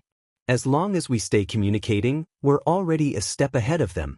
Uraraka's eyes shone at the praise, and she threw her fist up in the air excitedly. Yeah, we're totally gonna do this. Izuku laughed, nodding his head with her. Her enthusiasm was refreshing, and she was kind enough not to bring up his quirklessness. In the distance, a buzzer sounded, marking the start of the exercise. Izuku looked at Uraraka with determination in his eyes. Ready? She met his gaze, bright and steady. Let's go. While watching the first match of the battle trial simulations, All Might could feel sweat trickling down the back of his neck. He was nervous, to say the least. He had tried to protect Yamazawa, tried to keep him on the sides because of his lack of quirk, but the boy had rebelled. In front of the entire class, no less. So now, All Might was watching the monitors like a hawk, ready to stop the exercise quickly in case Bakugo or Ida were to hurt Izuku.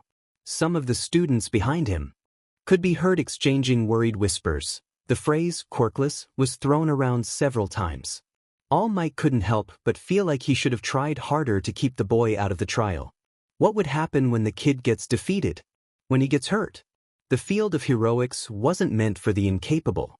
Luckily, Izuku didn't fall into that category. Izuku took Bakugo down in less than a minute. As they entered the building, Izuku and Uraraka exchanged a meaningful glance, nodding firmly at each other before splitting up. They had agreed that Uraraka would search the upper floor and Izuku, after taking care of Bakugo, would search the lower floor if the bomb hadn't been located by then. As Izuku carefully searched the ground level, he kept his ears open for any sound of Bakugo. He didn't have to wait long. About a minute after the exercise started, Bakugo reached Izuku's location. Or rather, he got close and Izuku jumped him. In Izuku's defense, Bakugo had left himself wide open. He could hear pounding footsteps, the sound of Bakugo screaming something in the distance. Quickly, Izuku took stock. He made sure he had his knives accounted for, all 25 of them, his 2 capture weapons securely wrapped around his wrists, and the provided capture tape in a pouch of his utility belt. After confirming he had everything he needed, he made his way to Bakugo's loudly broadcasted location. Moving quietly was Izuku's specialty. He had mastered the art growing up, and Aizawa had given him some wonderful tips since. Unfortunately, he had to relearn how to move silently once he lost his foot. Since he couldn't move his foot independently, it made the whole process rather difficult.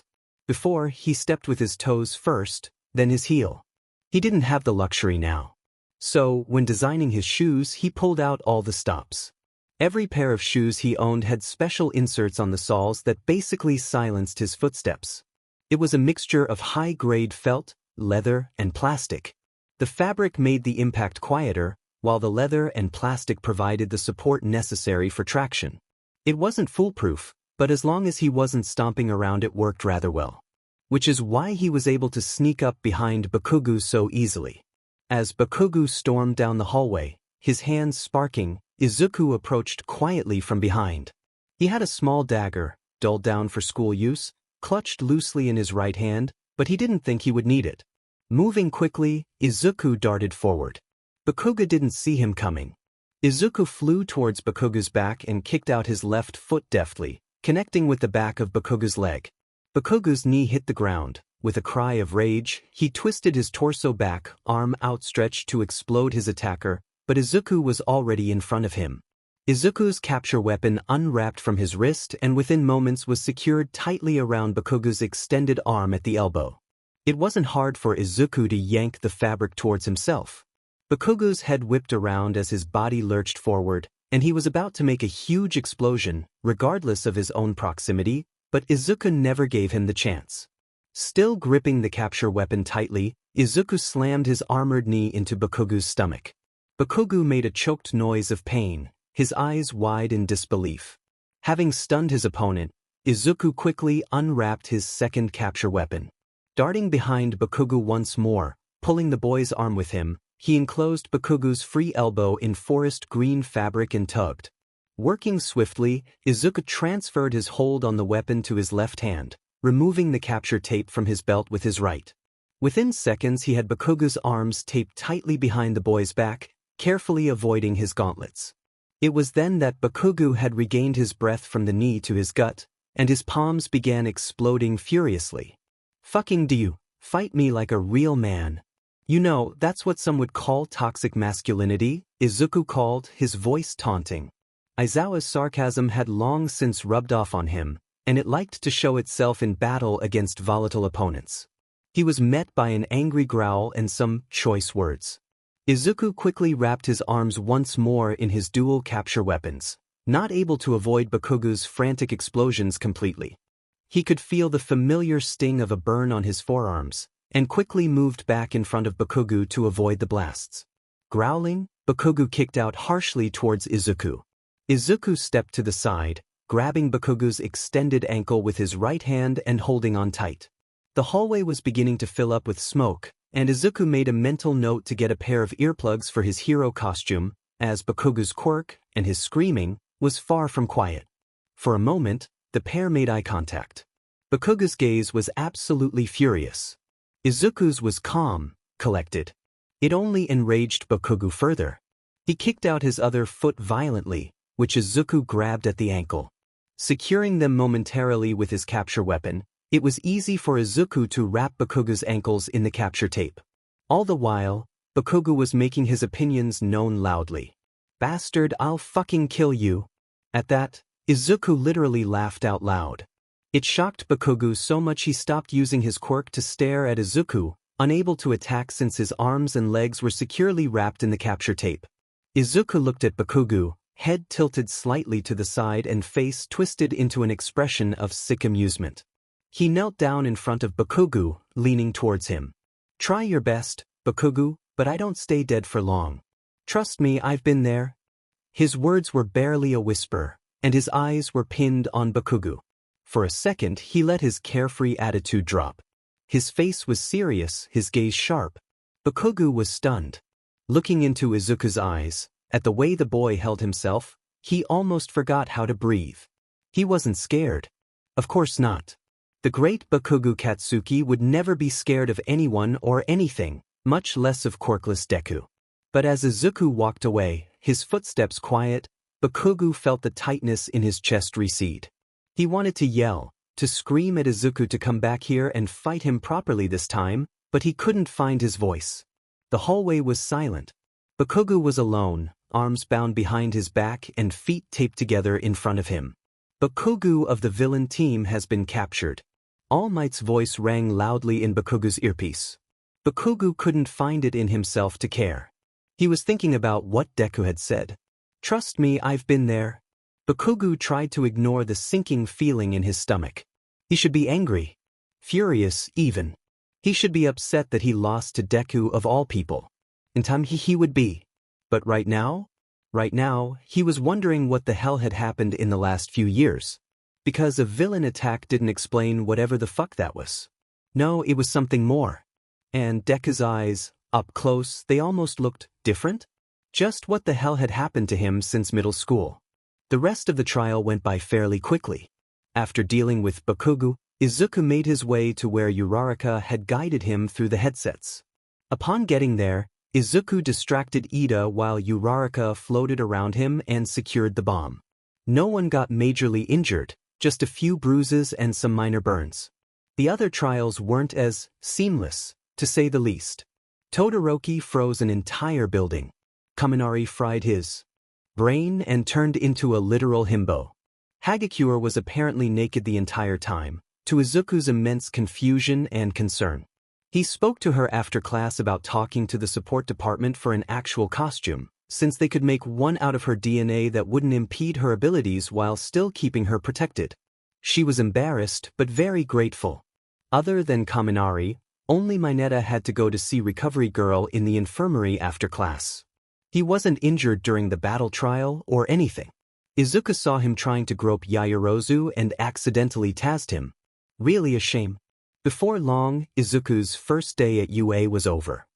He slumped in his seat at his desk, sighing in relief as the last bell of the day rang.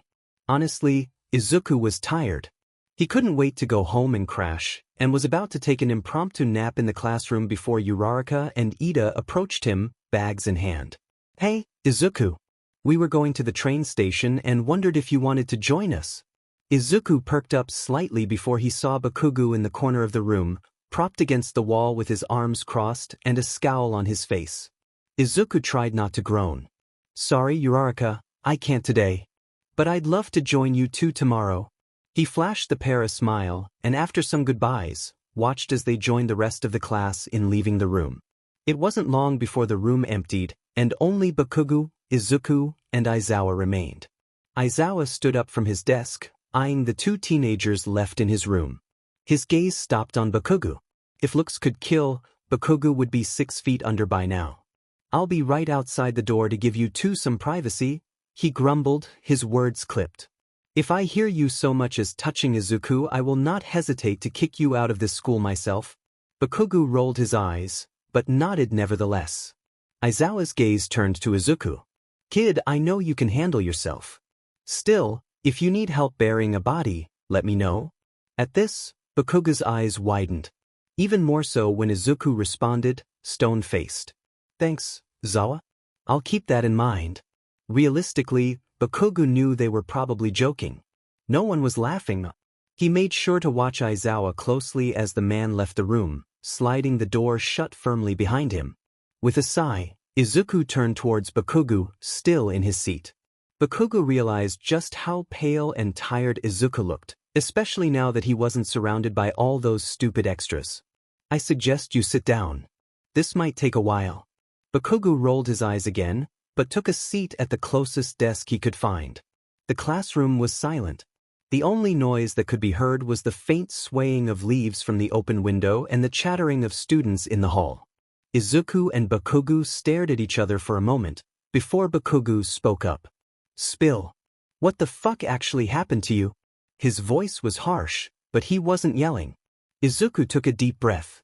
About 5 years ago, I was kidnapped by villains.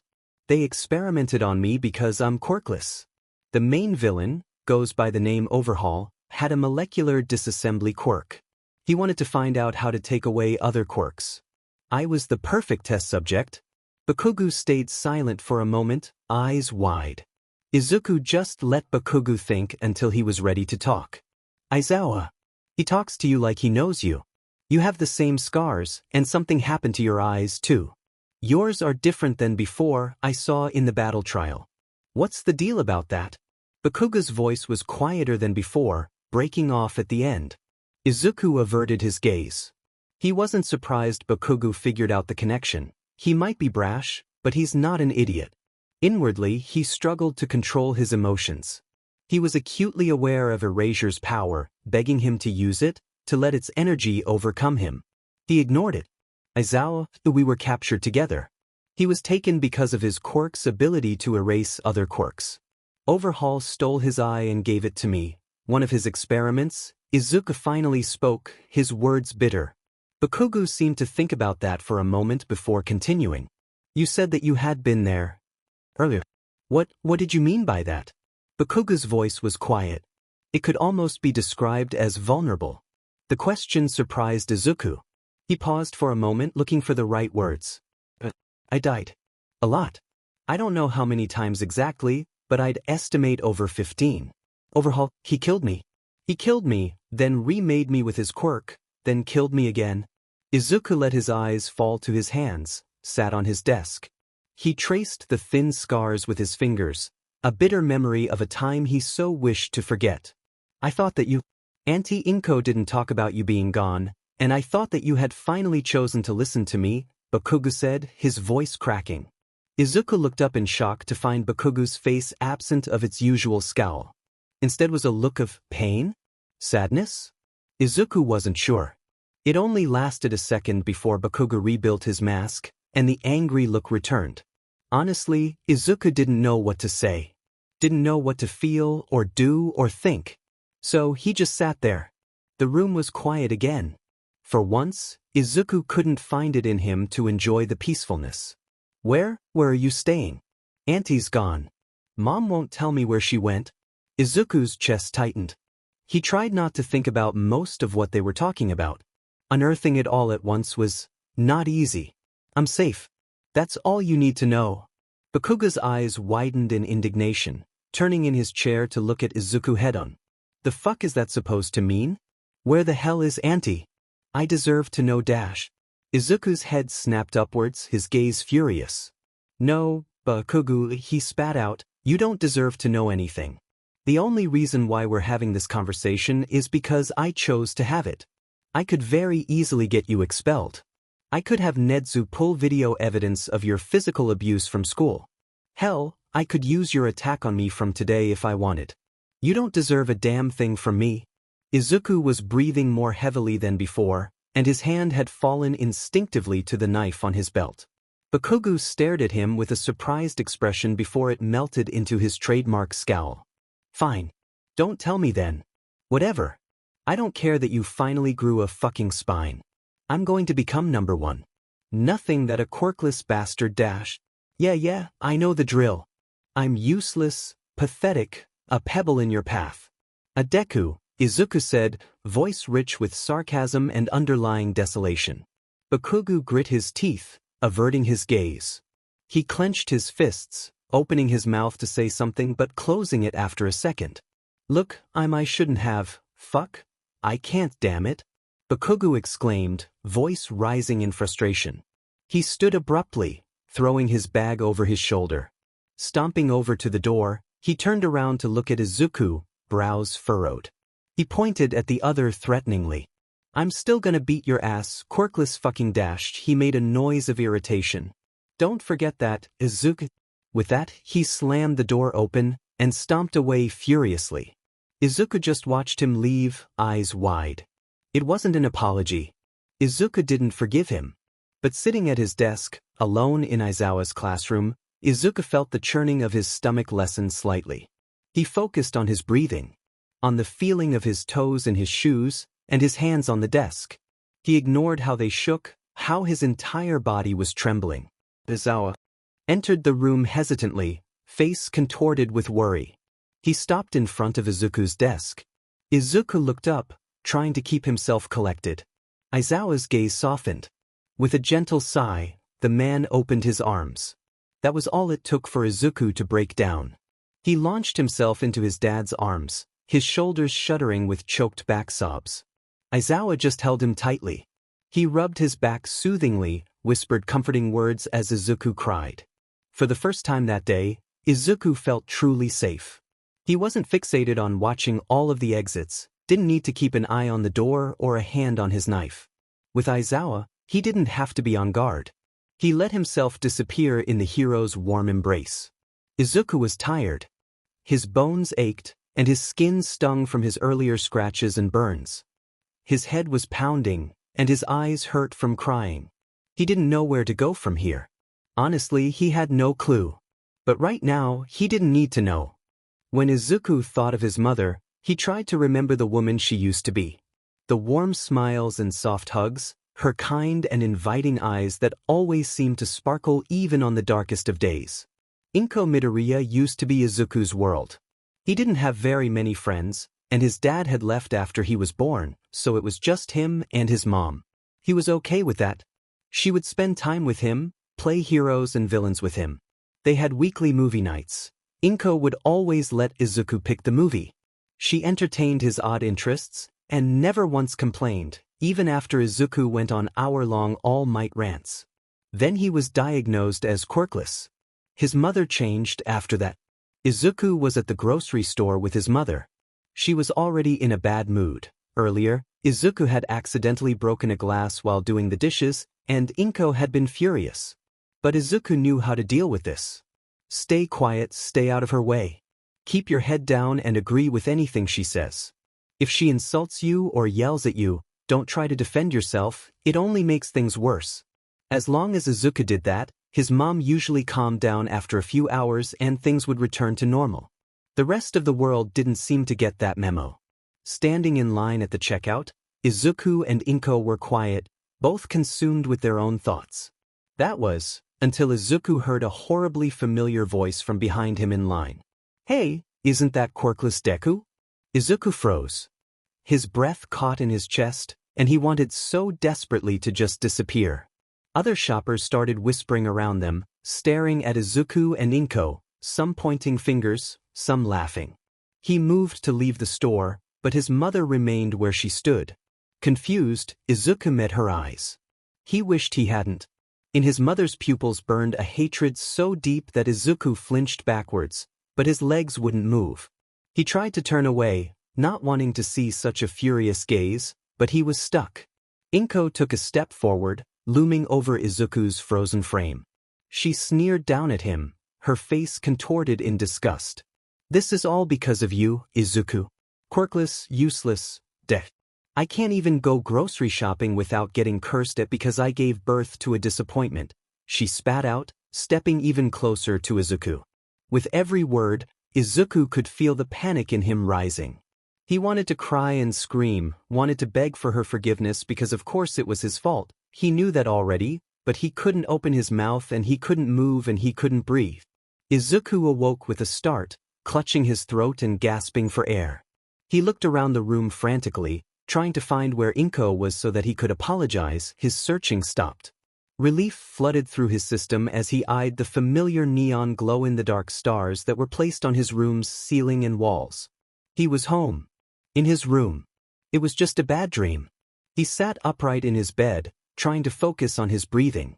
The room was dark, illuminated only by the feeble light emitted from his star stickers. Faintly, he could hear crickets chirping from outside his window. His digital clock told him it was 3:27 a.m. Sighing, Izuku ran a hand through slightly damp, messy curls. He ignored how badly his hand was shaking. Usually, he had nightmares about his time as Overhaul's prisoner. Every so often, however, he'd dream of his mom. He almost preferred the other nightmares. Almost. Rubbing his eyes tiredly, Izuku turned on the lamp sitting on his bedside table. The soft, warm glow of the light helped put him at ease. He wasn't a fan of the dark. Moving into a more comfortable position, Izuku grabbed analysis notebook number 25 and a pencil sitting on the table, as was his normal go-to tradition after a nightmare, if he didn't want to bother Aizawa. He opened the notebook and began writing about the quirks of his classmates. It was a welcome distraction from everything. The pit in his stomach didn't go away. Neither did the image of his mother's spiteful glare that met him when he closed his eyes. Whenever Izuku wakes up from a bad nightmare, he's on edge for the rest of the day. Usually, only Aizawa and Hisashi were the ones to witness his borderline paranoia, but not today. Because today was Izuku's second day of high school. As he trudged through a side door of the looming building, he tried to collect himself. The press swarming the front gate hadn't helped his agitation. Luckily, Hisashi had pulled him back before he could take out any of his knives. For a moment, Izuku considered hiding in the vents instead of going to class normally. He would still be able to overhear anything that was being said, so he wouldn't miss out on any lessons. Plus, he'd get to avoid Bakugo. The idea was tempting, but he had promised his parents that he would try and make friends this year. Aizawa didn't seem to worry that much, but Izuku saw the worry in Hisashi's eyes whenever the topic was brought up, the subtle glances between he would throw Aizawa's way. It was touching, really. It also made things so much more difficult. Sighing heavily, Izuku straightened his shoulders and pulled his head up from its slouched position. He tried to ignore the churning of his stomach and the buzzing in his head. Today was going to be a good day. He would make it a good day. To Izuku's surprise, it was. His morning classes went by smoothly, with no interruptions other than a few side glares from Bakugo. Izuku managed to talk with Ida and Uraraka some more, and they even invited him to sit with them at lunch. For a second, the tightness in his chest lessened. He agreed cheerfully, and the trio made their way to the cafeteria. Okay, I know it's probably some fancy hero-techy thing, but how does Mount Lady get her shoes so big? Uraraka asked, chewing thoughtfully on a mouthful of onigiri. Uraraka, please chew with your mouth closed, and don't talk with food in your mouth. It is incredibly impolite, especially as a hero in training. Ida lectured. Uraraka pouted in response, and Izuku had to hide a grin behind his hand at the interaction. With a mischievous glint in her eyes, Uraraka shoved a large piece of her lunch into her mouth, turning to Ida once more. But Ida, ever answered sexting. Uraraka managed to say, spitting out pieces of rice with every word. Ida looked like his eyes were about to pop out of his head. At this point, Izuku was doubled over laughing. Once Uraraka had chewed and swallowed her food, she joined him. Ida had begun speaking to them about the importance of proper table etiquette, but stopped shortly after. He allowed himself a small smile. Really, their laughter was just too contagious. Plus, it felt nice to laugh with friends. The conversation moved on eventually, and the three learned more about each other. Ida didn't watch TV much, but he loved the show How It's Made. Uraraka's family owned a construction business, and she wanted to become a hero so her parents could take it easy. Izuku didn't really know what to tell them about himself, but they seemed impressed that he was fluent in sign language. There were moments where the conversation would quiet down, awkward bubbles where the table was silent, where Izuku and Ida didn't know what to say, but Uraraka quickly stepped in. Surprisingly, it was actually enjoyable. Uraraka was a little too loud sometimes, and Ida was a little stiff, but Izuku was having a good time. He wasn't used to people his age being nice to him, or even talking to him like he was human. So, sitting with Ida and Uraraka, joking and laughing, was odd. For the first time in years, Izuku felt like a teenager. Obviously, that was when shit hit the fan.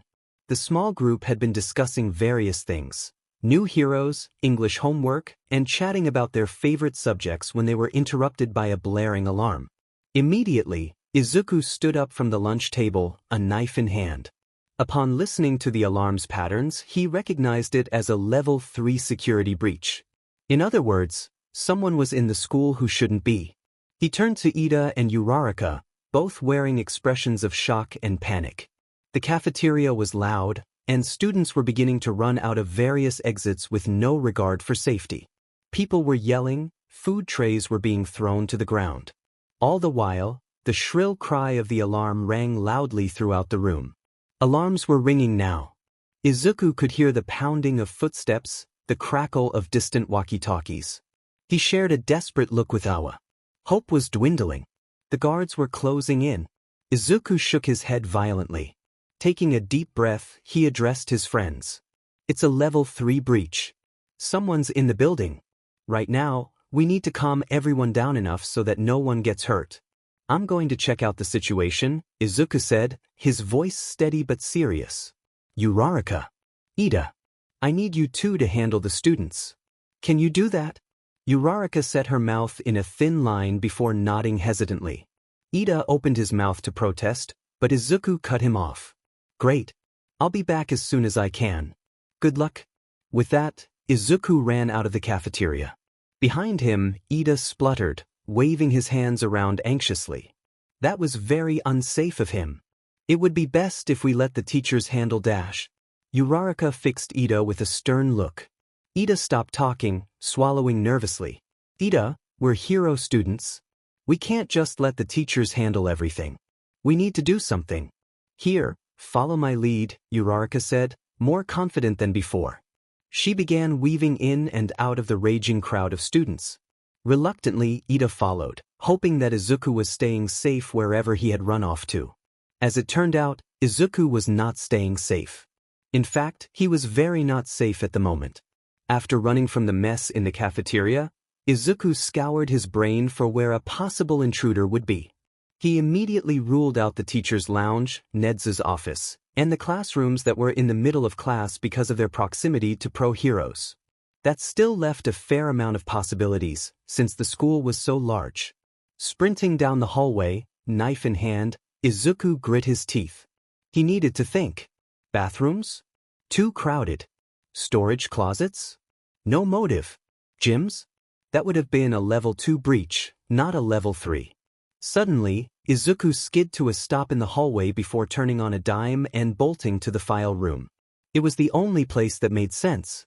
Realistically, if someone was actually in the building, they wouldn't be there to kill students as a primary motive. Unless they were really stupid. But the intruder had to be intelligent enough to bypass the heavily secured gates, so Izuku ruled out that motive. That left a few more options.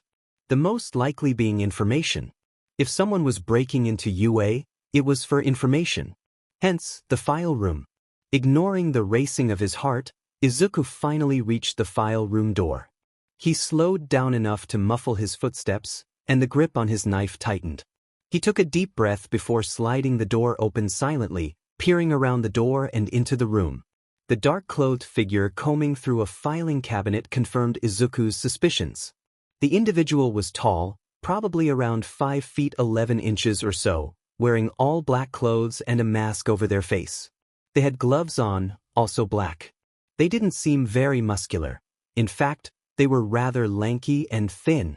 Still, Izuku kept his guard up. Luckily, their back was turned, so Izuku had the element of surprise. He creeped forward slowly, inching towards the figure with his knife raised. Once he got close enough, he pounced. Izuku tackled the figure to the ground, landing heavily on the individual's back.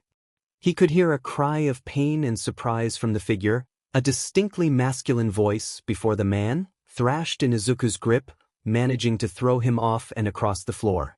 Blinking away his surprise, Izuku jumped to his feet, slashing at the man with his knife. The man lurched backwards before the blade could reach him, and hastily removed his left glove. Immediately, Izuku lowered his stance and stepped back a few steps. The man, noticing Izuku's quick thinking, laughed. It was cold and grating, a horrible sound that gave Izuku chills. His chest felt too tight, his skin prickling, the pounding of his heart resonating loudly through his chest, his neck, his head. The two looked at each other for a moment. Behind the man's black ski mask, Izuku could make out menacing red eyes. "You're pretty feisty for a kid. Isn't this a school for heroes? Trying to kill someone isn't very heroic," the man rasped out, what was visible of his mouth twisting into a sick grin. Izuku pulled out a second knife from a sheath on his ankle, staring the man down, keeping his exposed hand carefully in mind. This was no time to panic. He needed to focus on the threat. Who said anything about being heroic? The man's eyes widened slightly, before lighting up in amusement, looking Izuku up and down. Threat. Who are you? Why are you here? Izuku demanded. In the corner of his vision, he eyed the intruder's still-gloved hand, clutching a manila folder. The man hummed, still observing Izuku. "Telling you would ruin all the fun. Why play a game if you know how it's going to end? Threat. Izuku grit his teeth. He could hear footsteps approaching from the hallway. Unfortunately, so could the man. With a sigh, the man straightened up slightly. His eyes never left Izuku. "Well, this was fun. We should play again sometime. But it really is my time to leave."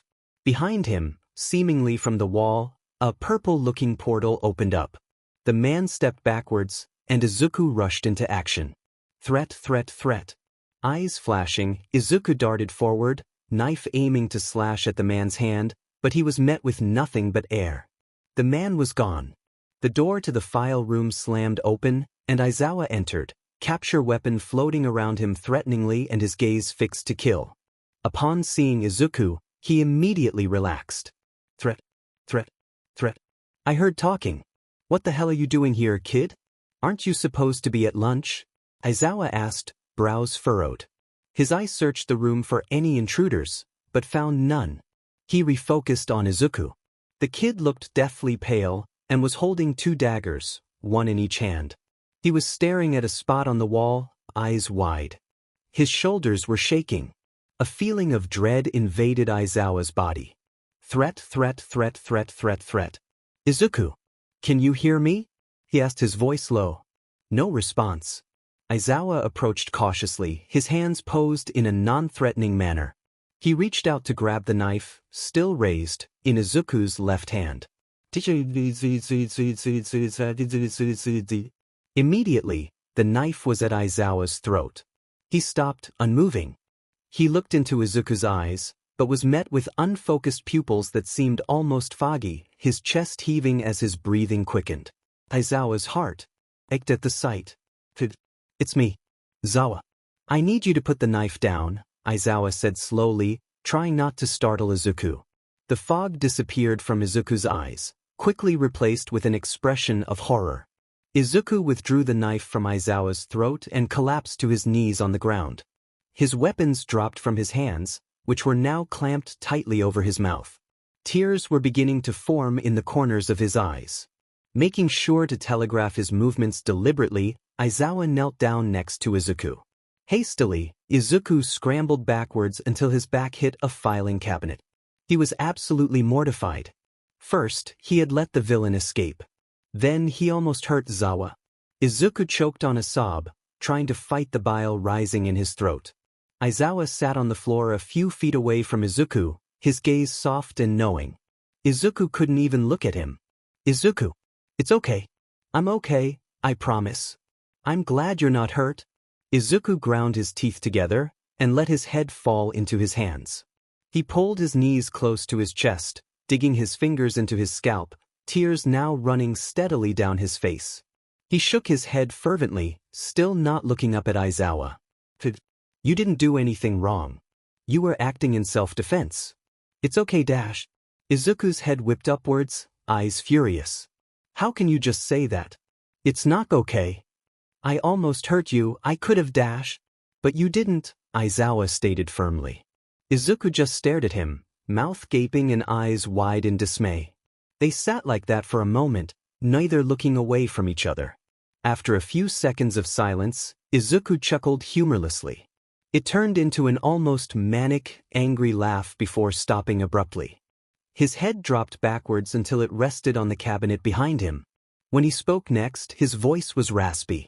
There was a man. He took a file. Escaped with the help of some kind of teleportation quirk. I'll give the details to Nedzu, Izuku drawled, sounding defeated. Aizawa breathed deeply, trying to contain his worry. I'll come with you, I was on my way there anyways. Izuku made a noise of acknowledgement, but neither moved to get up. They sat there, with heavy hearts and racing thoughts, simply basking in the other's presence. Eventually, Izuku raised his head, his gaze meeting Aizawa's. His eyes were bloodshot and watery, lacking their usual spark. His face was painfully blank. He sounded kinda like Overhaul. Laughed like him too. A few tears dripped down Izuku's cheeks. He made no move to wipe them away. Aizawa tried to swallow the lump in his throat. There were so many things to say, and no words with which to say them. So, he opened his arms. Izuku stared at Aizawa for a moment. He looked at his outstretched hands, his inviting arms. His mind was screaming at him to turn away, telling him that he didn't deserve this. But Aizawa just waited patiently, his arms still open and welcoming. Slowly, Izuku crept forwards. Aizawa wrapped his arms securely around Izuku's shaking shoulders and held him tightly. Izuku slumped in the embrace, clutching Aizawa's shirt with trembling hands. He wondered what he did to be worthy of such kindness, such warmth. He couldn't think of anything. He tightened his hold on Aizawa's shirt. He only hoped that Aizawa wouldn't leave him too. Once Izuku and Aizawa had both collected themselves mentally, they made their way to Nedzu's office. Izuku led the way, Aizawa following close behind. It was a quiet walk. Upon reaching the door to Nedzu's office, Izuku knocked twice in quick succession. Normally, he would have knocked in a series of short and long raps to form a riddle in Morse code for Nedzu to solve in the second before entering, but Izuku didn't think that would have been appropriate given the situation. From behind the door, he could hear a faint enter. Izuku and Aizawa shared a brief look. Aizawa nodded. Izuku opened the door, and the pair walked into Nedzu's office.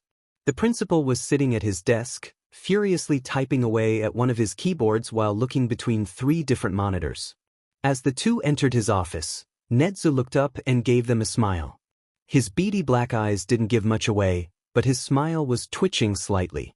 Ah, Izuku and Shoyuta, please come in and sit. Would either of you like some tea? The mammal asked, his tone light and inviting. Izuku collapsed into one of the squashy chairs in the room, making himself comfortable. Aizawa sat in the one next to him, although much less at ease in the principal's office. In the years that Nedzu had tutored Izuku, the teen had become intensely familiar with both his mentor and the room. Izuku knew all about the rocket launchers, the lockdown protocols, and the doomsday switch. He knew that the room was the safest place in the building, no question about it. Aizawa, however, did not. No thank you, Nedzu. We actually have some concerning information about the Level 3 security breach. Izuku started, his gaze serious. Nedzu's typing paused. I see. Please go on. Once you finish, I'll tell you what I know. Izuku took a deep breath. He straightened up in the chair slightly before beginning. I found the intruder in the file room about 5 minutes after the alarm went off. Trespasser is a tall, lanky male, assumed to be in his early 20s and somewhere between 5 feet 10 inches and 6 feet. He was wearing all black clothing, including a black ski mask and gloves. The only discernible feature I saw was his eyes. They were bright red. Izuku paused, shifting slightly, before continuing. I attacked him from behind, but he managed to throw me off and to the floor. Despite his appearance, he's incredibly strong. I suspect he has a touch-activated quirk, since he took off one of his gloves while we were fighting. I didn't let him get close enough to use it. Whatever it was, it's either immensely powerful or incredibly dangerous, possibly both. He didn't have any visible weapons on his person. I engaged in conversation to try and stall. He seemed surprised that a presumed hero student would try and attack him, claiming it was unheroic. We didn't talk for long, but he referred to the situation as a game. He's childish and immature. He escaped into some kind of purple portal from the wall. Once Izuku finished, the room fell into a tense silence. Nedzu looked thoughtful. Aizawa looked murderous. I see. Thank you, Izuku. Tell me, did he take anything from the room? Nedzu asked, resuming his typing. One file. I wasn't able to see where he took it from. Nedzu's whiskers twitched. The typing didn't stop. Izuku stared at Nedzu, gaze unblinking. Aizawa looked between Izuku and Nedzu in a mixture of bafflement and barely concealed irritation. He didn't understand Izuku and Nedzu's relationship, and didn't pretend to. What I want to figure out, Nedzu, is how a villain made his way past your unbreakable entryway and into a school filled with students without any interference on your part. Aizawa's voice was furiously quiet. It was rare to see him this upset, but it didn't seem to concern Nedzu. The mammal continued typing, an almost impassive look on his face. Well, Shoyuta, the simple answer is that he didn't get in through the entryway. He got in, Nedzu paused, turning one of his monitors around for the two to see. Through the gate? On Nedzu's computer screen was a still frame from one of the outdoor security cameras. A blurry outline of a figure could be seen right inside UA's gates. Nedzu's gaze was more focused now, his eyes glinting with intrigue. He pressed a button on his keyboard, and the image on the monitor zoomed into a specific spot of the gate. One that had seemingly disintegrated, if the dust on the grass was any indication. The villain used the press as a distraction. He was able to get in through the gate after making it seem like a simple reporter had accidentally triggered the security system. We're dealing with what looks to be a disintegration quirk, touch-activated like Izuku had hypothesized. The cameras in the file room had been deactivated from an outside source, most likely a quirk able to interrupt technology. Currently, the gate is being fixed and the file room is being searched for any missing documents. I have already contacted the police and am working with detectives to ensure that the school is as safe as possible, Nedzu concluded, now staring at Aizawa. After a few moments, Aizawa jerked his head slightly in acknowledgement. Nedzu turned to Izuku, his paws folded carefully in front of him. Thank you for your help, Izuku. I ask that you see Chiyo sometime before you leave today for a quick checkup. Izuku opened his mouth to protest before promptly shutting it, nodding hesitantly. He knew better than to disagree with Nedzu about something like this. Nedzu, satisfied with Izuku's response, fixed Aizawa and Izuku with another smile. Now then, I don't want to keep you from your classes. If there are any other concerns or questions that arise, feel free to contact me immediately. Aizawa stood up, bowing lazily to Nedzu with a scowl on his face. Izuku bowed politely and was almost out the door when he remembered something. Nedzu? Izuku asked, turning to the mammal across the room. Nedzu looked up from his computer, tilting his head slightly. What about the trip tomorrow? To the USJ? I saw it on Aizawa's schedule. Nedzu hummed thoughtfully, quick to reassure Izuku's doubts. The USJ trip will continue as planned, however, I will be setting a few extra preventative measures in place to ensure safety. As of right now, there's no connection between this intruder and the trip other than bad timing. If I find any, rest assured that the matter will be properly dealt with. Of course. Thank you, sensei. Izuku bowed again and left the room. Aizawa was waiting just outside the door for him. He fixed him with a questioning look. You read my schedule? He asked, an eyebrow raised. Izuku shrugged. Helps me get all the juicy gossip? Aizawa rolled his eyes, but ruffled Izuku's hair fondly nonetheless. Whatever. Come on, I'm taking you to Recovery Girl.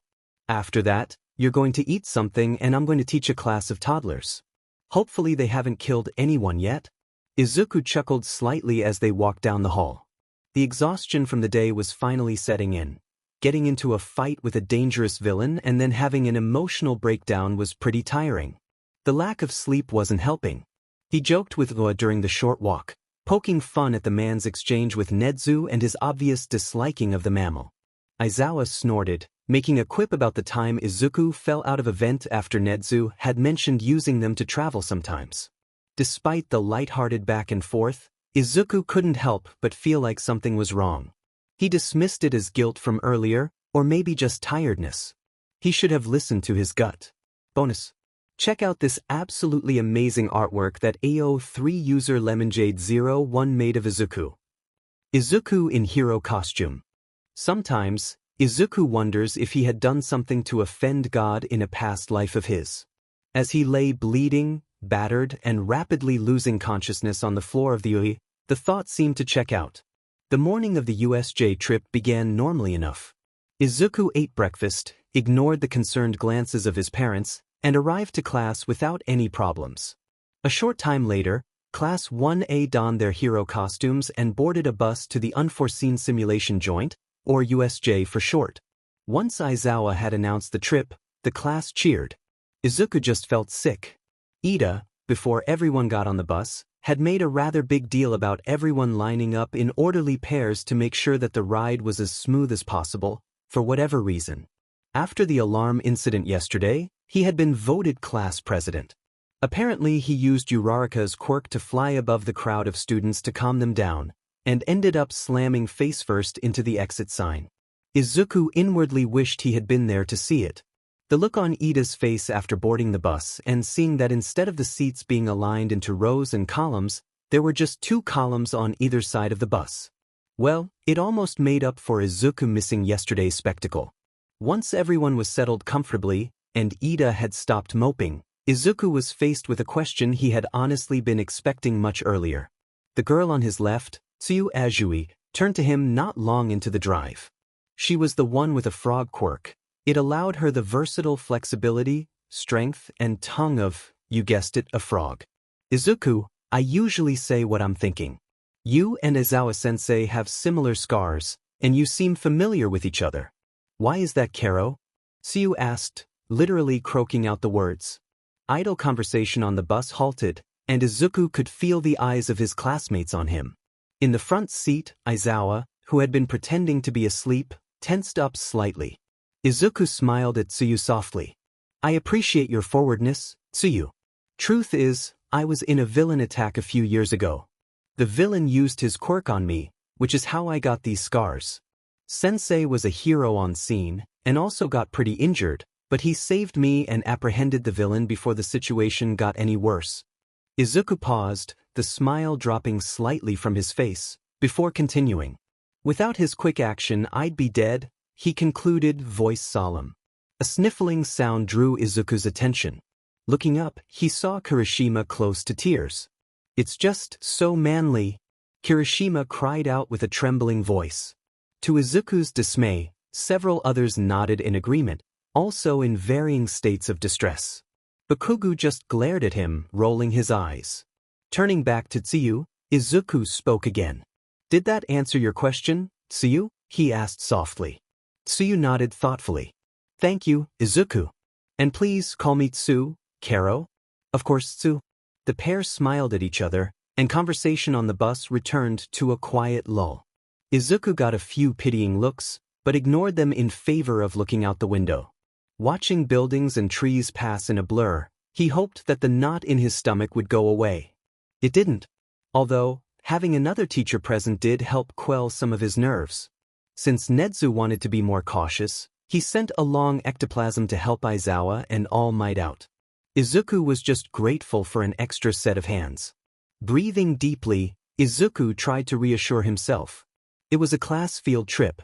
What could possibly go wrong? Once at the USJ, everyone piled out of the bus and into the large building, looking around with wide eyes and expressions of awe. It really was rather impressive. They were inside an almost stadium of sorts, with sky-high glass ceilings and a vast array of different locations all aimed to train up-and-coming heroes. It almost looked like a theme park. Inside, the class gathered onto a large platform overlooking the extensive arena, with staircases leading down to the center of the building. Still in the entryway, the class was met by the rescue hero, 13. Before the hero spoke with the class, Izuku saw Aizawa hold up 3 fingers. All Might had apparently run out of time. Izuku fought the urge to roll his eyes at the fact, focusing instead on how incredibly cool 13 was. Donned in a white, puffy astronaut's suit specially made in accordance with their quirk, Black Hole, the space-themed hero certainly lived up to their stellar reputation. Standing next to Uraraka and Ida, they seemed to share his sentiments. Uraraka was muttering under her breath with a starstruck look on her face, and Ida was looking at the hero with nothing but admiration in his eyes. 13 gathered the crowd of students around them in a semicircle, gesturing for the class to settle down before addressing them. Welcome, Class 1A, to the Unforeseen Simulation Joint, better known as the USJ. This institution was created to better prepare prospective heroes for the trials and tribulations of battle, rescue, and service that you will all face in the future. This building is separated into a multitude of zones, all modeled after various natural disasters that simulate real-life catastrophes. Looking around the building, Izuku could see wisps of smoke in the distance, as well as a large area covered in water next to the main entrance. He wanted to be excited, but it was difficult. With so many people present, and in an unfamiliar location, Izuku was out of his element. Aizawa had tried to send him a few reassuring glances, but Izuku couldn't meet his gaze. He was still feeling guilty about everything. I must warn you though, the challenges you'll face today cannot be dealt with through use of a quirk and a quirk alone. While your quirks are helpful in some cases, they are tools. They can be used to create and to destroy. Wield them carefully and with consideration. To be a hero means... A few heads turned in Izuku's direction at the talk of quirks, which he promptly ignored. While 13 was speaking, Izuku scanned the center of the building. Near a large fountain in the wide, open space, a faint flickering caught Izuku's attention. It was so small, Izuku thought it might have been the water's reflection of light. As it grew larger, however, he could feel panic swell in his chest. Something was wrong. Izuku unclasped one of his knives, gripping it tightly in his hand and sprinting towards the edge of the platform he and his class were on. While running, he called out, "Aizawa! Incoming!" Upon reaching the top of the stairs, Izuku threw his knife as hard as he could towards the ever-growing flicker. When it disappeared into seemingly thin air, his worst suspicions were confirmed. Around him, the class broke out into confused chaos. No one knew what was happening. All they knew was that, in the middle of 13's speech, Izuku had run forward and thrown a knife at the fountain. As soon as Aizawa heard Izuku's warning, he jumped into action. He turned quickly to address his class, capture scarf floating at the ready around his neck. "This is not a drill. Everyone, stay back," he yelled, throwing his arm out as if to shield his students from whatever threat was facing them. In the center of the building, the faint flickering was brighter now, larger than before. It was a distinctly purple hue, and tragically familiar to Izuku. With the entirety of Class 1A watching, a massive swirling portal opened up on the field below. Out of that portal walked a few people. Then a few more. And a few more. Eventually, what looked like over 100 individuals, all armed with various weapons and armaments. It was clear to everyone that these were villains. Class 1A was under attack. "Ectoplasm, you and I will take on the main forces. 13, you protect the students," Aizawa ordered, his voice sharp and commanding. More quietly than before, he turned to Izuku. Izuku, stay here and handle any villains who get too close. Izuku and Aizawa shared a meaningful glance. Don't you dare die on me, look. It didn't matter that Izuku had been ignoring Aizawa previously. Right now, communication is vital. They nodded at each other before Aizawa moved to address the rest of the class. I'm giving you permission to use your quirks, but only for defense. Jiro, try contacting the school dash. Jiro, the girl with earphone jacks as an extension of her hearing, cut Aizawa off. I already tried since communications have been cut off, I can't reach them. She cried out, voice tinged with panic. Another voice, Izuku recognized it as Mineta's, wailed. The doors. I tried to open the doors, but they're locked. Aizawa grit his teeth, gaze briefly flitting to the USJ's center before returning to his students. Understood. Everyone. Stay together and don't do anything stupid. Protect each other. At the first chance you get, run. Got it? The alarmed crowd of students nodded hesitantly. Aizawa and Ectoplasm exchanged a quick look before jumping down and into the throng of villains, quirks blazing to life. As soon as they were gone, another portal appeared. This time, it was directly above the platform Class 1A and 13 were standing on. Greetings, all. We are the League of Villains. Izuku grit his teeth and prepared to fight. The individual with the portal quirk was a mass of swirling purple, with a metal collar around what Izuku assumed to be their neck. They seemed to lack an actual physical body. The outer wisps of the portal fizzed out into the surrounding air like crackling lightning, and their eyes glowed in iridescent yellow. Izuku had already lowered himself into a fighting position, knives at the ready, but he remained still. He didn't know what he was dealing with yet. It would be foolish to attack. Bakugo and Kirishima attacked. Turning his head, Izuku saw a blur of movement to his right. Eyes widening, he let out a scream. No, don't dash. Through the smoke of Bakugo's explosions, Izuku could barely make out what was going on. The rest of the students were frozen in shock, terrified. Gritting his teeth, Izuku tried to collect himself. He promised Aizawa that he would protect the class, even if some of his peers were absolute idiots who had no sense of self-preservation. Izuku took a deep breath and jumped into action. In front of him, loud booms echoed, along with Bakugo's frustrated yells. Izuku didn't have time to deal with that at the moment. He needed to focus on his plan. Hurriedly, he made his way to where he last saw Ida standing. Currently, the boy was staring at the fighting around him with shaking shoulders, mouth agape. Izuku grabbed his arm and kept moving, ignoring Ida's cry of confusion. Deeper in the crowd he found Yaoyorozu. With his other hand he grabbed her forearm, dragging the two of his classmates out of the entryway's center and to the side, closer to where 13 was. The hero was screaming at Bakugo and Kirishima, trying to get them to move out of the way so they didn't get sucked up into their quirk. Yamazawa, what is the meaning of this? Ida cried, trying to rip his arm out of Izuku's firm grip without success. Once out of Bakugo's range and hidden from the villain's sightline, Izuku turned to Ida, eyes blazing. Ida stopped struggling to free his arm, swallowing heavily under the imposing gaze. Ida, you need to run and get help? Izuku's tone was harsh and demanding, leaving no room for dispute. Finally letting go of Ida and Yaoyorozu's arms, he reached into a pocket of his utility belt and pulled out a crumpled piece of paper, placing it firmly into Ida's hand and closing the boy's fingers around it gently. This is Nedzu's personal phone number. Call him the second you find a phone you can use. If you can't find a phone, run straight to the school. Ida opened his mouth to protest, but Izuku turned his gaze to Yaoyorozu. Yaoyorozu, I need you to create something to pry the door open with. Strong and sturdy. Tungsten if you can. Think small so you don't overexert yourself. Maybe a crowbar, or some type of lever. Can you do that? Hesitantly, she nodded, sweat dripping down her forehead. I am not going to just leave my classmates when they're in danger.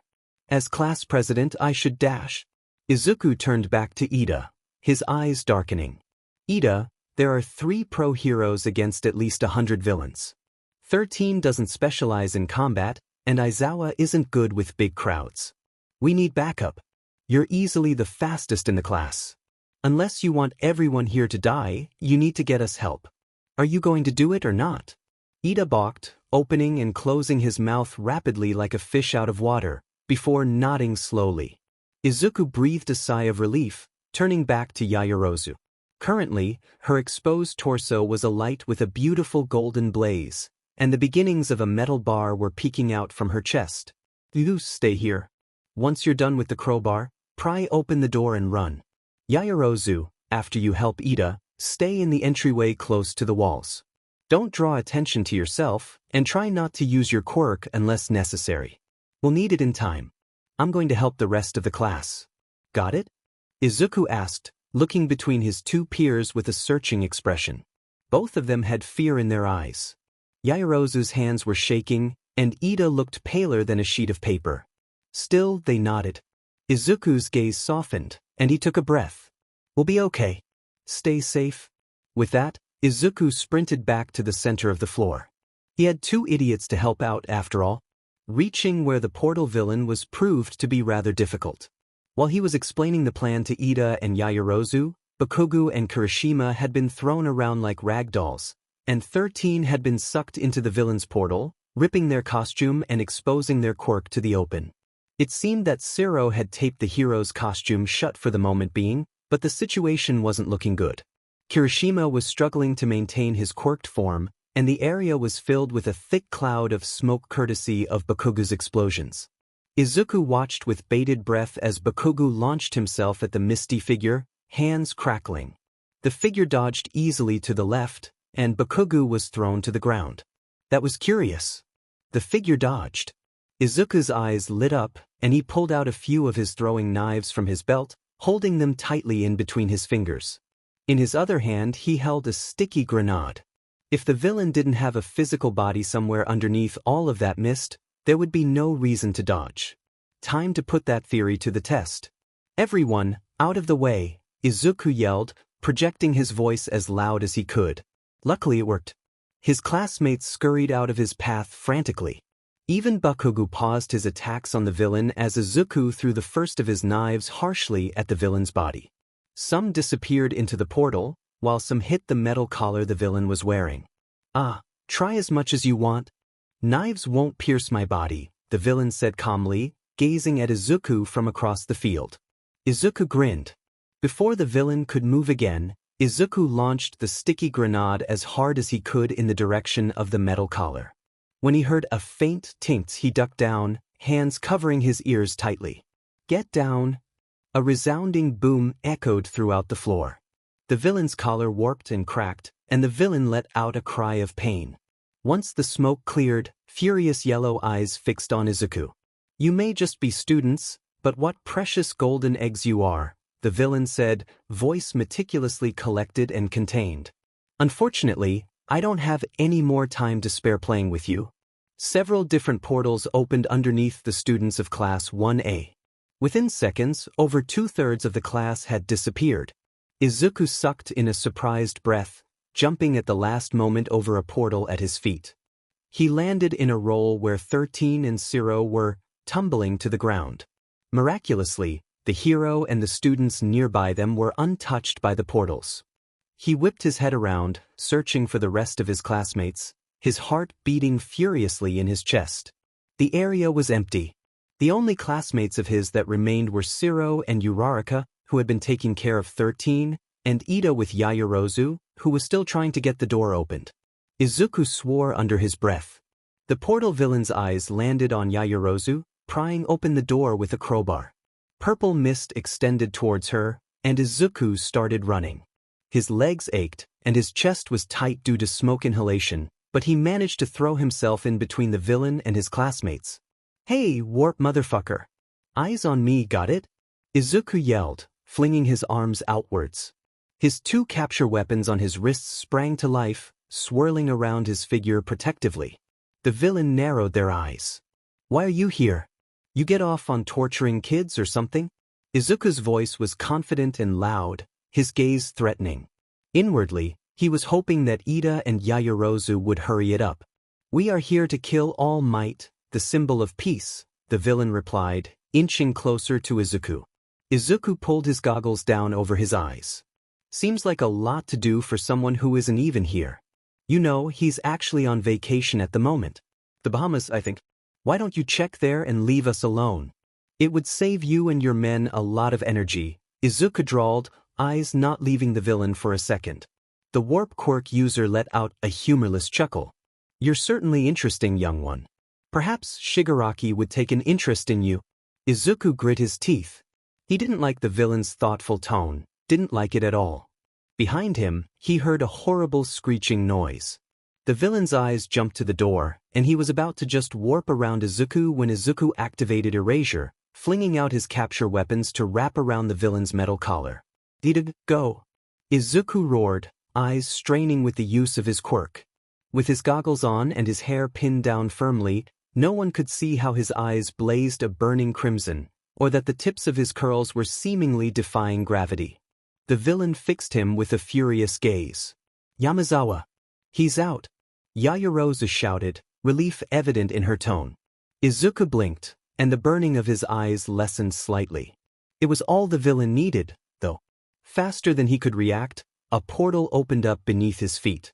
Izuku's stomach lurched with the feeling of weightlessness, and he could faintly hear his classmates screaming his name before everything went dark.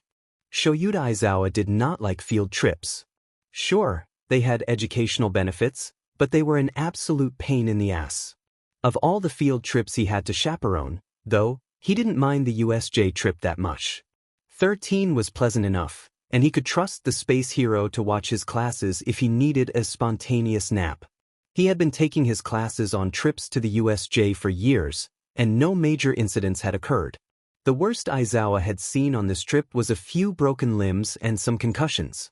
Really, it was too good to be true. As he stood face to face with a villain covered in hands, yes, detached fucking hands, Aizawa made a vow to himself. No more goddamn field trips. With that promise in mind, he sprinted towards his opponent, eye blazing and capture weapon at the ready. Aizawa was tiring quickly. He and Ectoplasm had taken on dozens of villains by themselves, and the effects were starting to kick in. Still, he surged forward. Ectoplasm was holding off the rest of the villains at the moment, but there was no telling how long Aizawa had left. He needed to take out the boss and do so quickly. So, he didn't pull any punches. Literally. As he closed in on the lanky, blue-haired villain, Aizawa slammed his fist into the man's stomach. The blow connected, but the man stayed upright, much to Aizawa's surprise. Even more surprising was how quickly the other recovered. Right after getting punched, the villain swept out his feet, forcing Aizawa to jump backwards to avoid the hit. "Eraser, you really are so cool," the villain said, his voice raspy and tinged with amusement. It made Aizawa sick to his stomach. His eye was burning now, but he didn't release Erasure. He darted forward again, this time ensnaring the man's arm in his capture weapon and yanking him towards his raised leg, kneeing him harshly in the face. The hand on the man's face cracked and fell to the ground. For a second, it seemed like everything had gone quiet. Then the man looked up. His skin was dry and patchy, cracked around the edges of his mouth. He looked young, far too young, but his eyes were what caught Aizawa's attention. His bright red eyes were alight with absolute fury. No, it was more than that. Bloodlust. It was the same look that Overhaul had worn right before he had tortured him. Aizawa recoiled, gritting his teeth. He withdrew his capture weapon from around the man's arm, pivoting on his foot and slamming his elbow into the villain's face. Or what would have been his face? The man caught Aizawa's elbow with a firm grip, his fingernails digging into Aizawa's skin. Aizawa struggled to yank his arm away, but the villain was holding tight. He could feel tears dripping down his cheek because of how much his eye burned, and he knew he wouldn't be able to keep Erasure active for much longer, but he couldn't move his arm. A swirling purple warp opened several feet away from where Aizawa was standing. Out of the portal, a body dropped to the ground. The figure landed horribly on their feet, tumbling into a messy roll and stumbling forwards. Aizawa's heart stopped, and his blood ran cold. The figure collapsed to their knees. "Izuku!" As he cried out to his son, he blinked. The villain holding his elbow grinned. All Izuku knew was falling. It was so dark, so eerily quiet for a single moment, and then it wasn't because everything around him was suddenly loud and bright and too much, far too much. Izuku's feet made contact with the ground, and a horrible cracking sound reached his ears. Immense pain shot up his legs, and he had to bite down on his cheek to stop himself from crying out.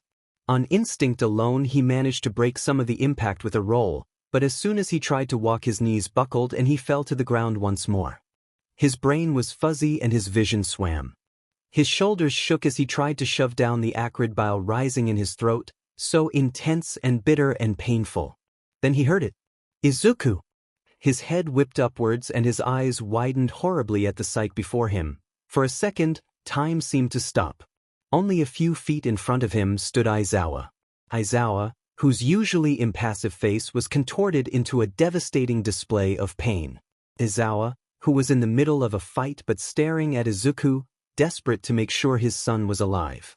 Aizawa, whose arm was being held by a blue-haired villain with a twisted, horrible grin on his face. As the world slowed down, Izuku's mind seemed to clear. One broken word fell from his lips, a whisper lost in the screams of the battle surrounding him. Dad? A choked scream forced its way out of Aizawa's throat as his body wretched in the villain's grip. He kicked out, shoving the man off of him before closing the short distance between himself and Izuku. Aizawa stood between Izuku and the villain, crouched low with his capture weapon flying around his neck. His breathing was heavy and his gaze was feral. All Izuku could focus on, however, was Aizawa's arm. The one the villain had been holding. His elbow, down to the bone, had been disintegrated. Izuku could see the fibrous tissue, could see cracked and flaking skin surrounding the wound. He stood up from the ground, ignoring how his ankle protested the action. He stepped forward, shoulder to shoulder with Aizawa, a knife in either hand. The villain in front of them was getting up now. The smile was gone from his face, but the glint in his eyes remained. Izuku looked at his father. Aizawa returned his gaze with a nod. It was time to fight. Again, Aizawa called out, reaching to pull Izuku off the mats on the gym floor. Izuku grabbed his hand gratefully, heaving himself upwards with a wince. Aizawa's intense gaze softened slightly. Let's stop for the day. We can work on this tomorrow. Oh. I'm not done yet, Izuku panted out, lowering himself into a fighting stance. His body was sore and bruised and his muscles were screaming, but he didn't care. He wasn't going to be weak anymore. He refused. Aizawa sighed, rolling his eyes before adjusting his own stance. With one finger, he beckoned Izuku to attack. Izuku sprung forward, sweeping out his right foot while simultaneously twisting his torso, preparing to block whatever attack Aizawa threw his way. Aizawa jumped swiftly over Izuku's leg, sending several consecutive jabs into Izuku's abdomen. Izuku stumbled backwards, wheezing. Aizawa stepped forward, unrelenting in his attacks. He kicked and punched, lunged and elbowed. Izuku met his blows with attacks of his own. He pushed and pulled, twisted and pounced. It was a fast and dangerous dance, always changing, always evolving. The two worked together in the same way the wind works with the ocean, clashing and fierce, but somehow finding synchronization in each other's chaos. Eventually, Izuku was knocked to the ground once more. His body ached and his chest was heaving, but he stood himself up on shaky legs, eyes shining in determination. Again, Aizawa took the lead, charging towards the villain with his quirk activated. He flew forwards, shifting his body to gain momentum as he threw a powerful roundhouse kick into the villain's face. As the man blocked with his arms, Izuku dashed in. He went low while Aizawa went high, slicing two deep gashes into the villain's legs.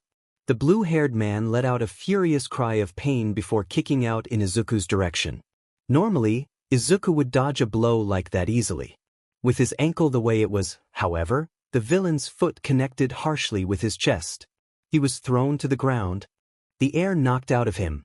The villain went to pursue Izuku's unprotected figure, but was stopped by Aizawa's capture scarf wrapping tightly around his wrist.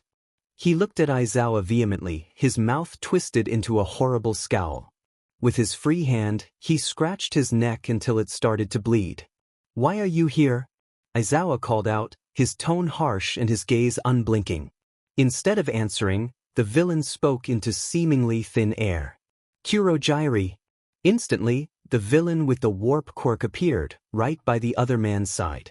Aizawa readied himself for another attack, but none came. "Where is All Might?" the villain rasped out, fixing the warp user with a furious gaze. The villain, Kurogiri, Aizawa mentally notes, stayed calm, his bright yellow eyes unbothered. "It would seem he isn't here, Shigaraki. One student managed to escape as well.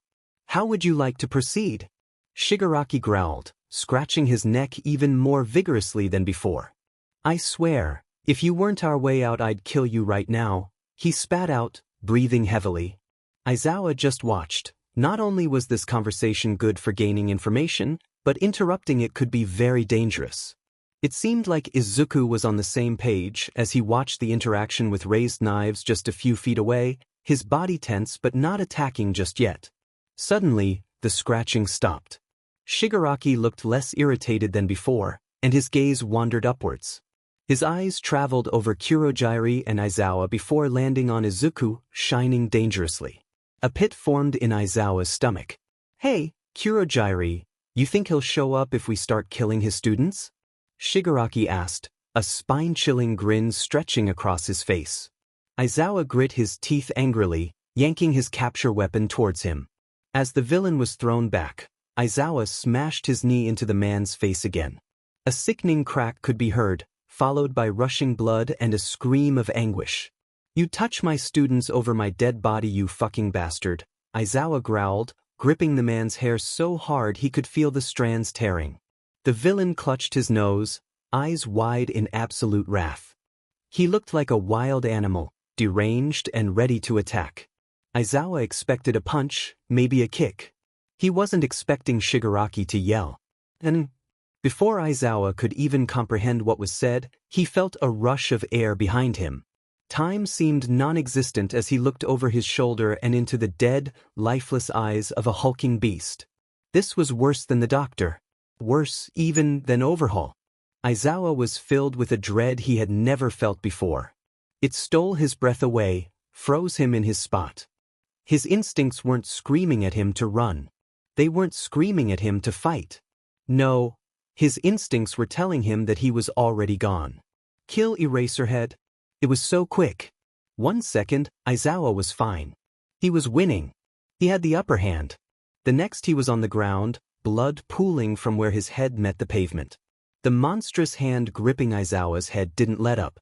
The thing was huge, triple the size of All Might, with black, leathery skin, sharpened teeth, and an exposed brain. Its eyes were bulging out of its head, empty and emotionless. A scream ripped its way out of Izuku's throat. Distantly, he could hear laughing. Cold, maniacal laughter. The beast drew its arm back for another attack. Izuku didn't think. He just ran. He ran faster than he ever had before, with a rage so pure and deep that his vision was tinted red. And he jumped right onto the monster's back. The doctor was in front of him, sneering at him. His eyes were alight with a horrible glint that made Izuku's stomach drop. He reached forward, scalpel in hand. He was smiling now, getting closer than before. Izuku wrapped his legs securely around the creature's neck, raising his knives.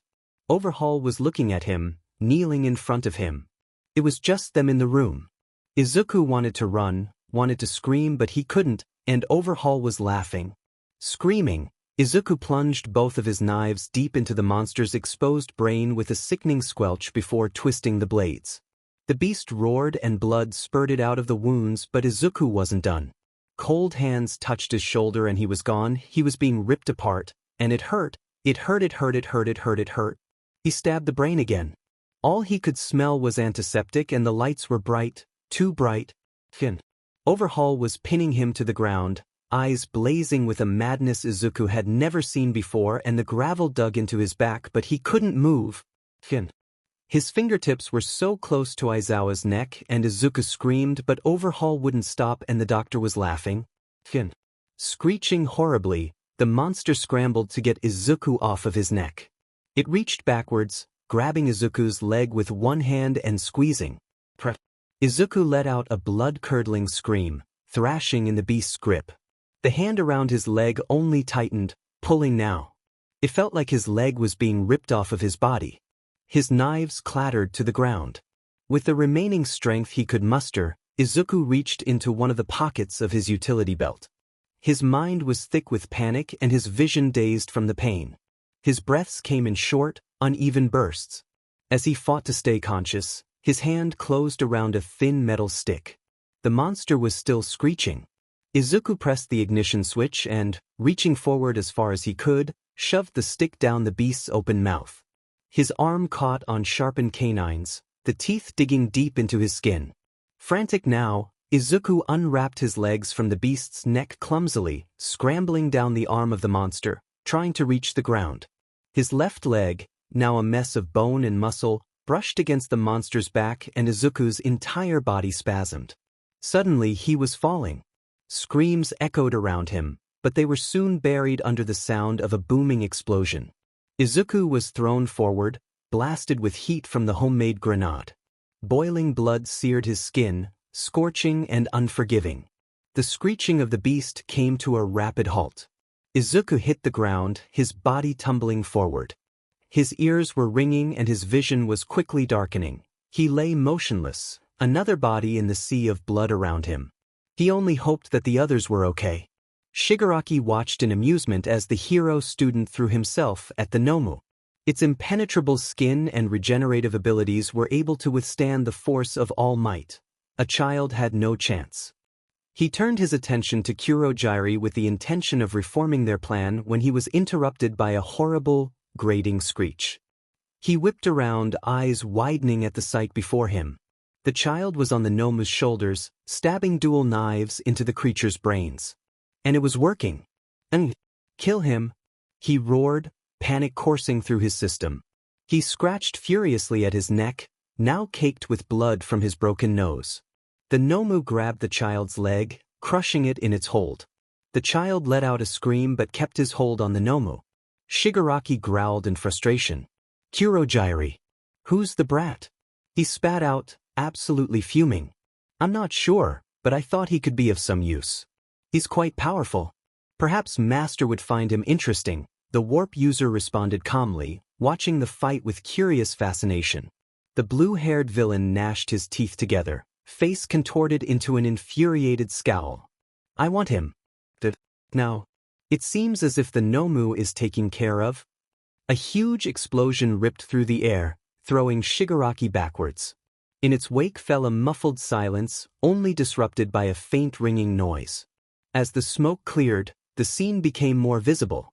There were two crumpled bodies lying motionless on the ground, only a few yards away from Shigaraki. Where the Nomu was last standing, however, there was only shredded skin and muscle swimming in spattered blood. Shigaraki blinked once, then twice. He waited for the Nomu to regenerate, waited for the strings of muscle to tie themselves back together, for the broken bones to snap back into place. They did not. He pulled himself up on shaky legs, his mind blank. His gaze wandered over the field of blood and rubble until it stopped on a small, unmoving figure. The same figure that had killed the Nomu. The child. Rage boiled throughout Shigaraki's body. He would make him pay. He would make him pay. Shigaraki stumbled towards the fallen student, eyes glinting madly. Shigaraki, we need to leave. The heroes are on their way. He reached the child's body, collapsed on the ground in a bloodied heap. Faintly, he could see the boy's fingers twitching. Pulling back his leg, he kicked the boy's stomach harshly, sending him tumbling roughly against the ground. The boy's eyes snapped open and he let out a choked cry of pain. He tried to pick himself up, but his trembling arms couldn't support his weight and he collapsed into a heap once more. Shigaraki grinned wickedly, walking over to the boy with slow, methodical steps. When he reached him, Shigaraki knelt down next to his side, observing. The boy was rather small, with dark green hair and black goggles obscuring his face. His left leg was unrecognizable, and his body was covered in blood. Reaching forwards, Shigaraki ripped the goggles off of the student's face. His eyes widened in recognition.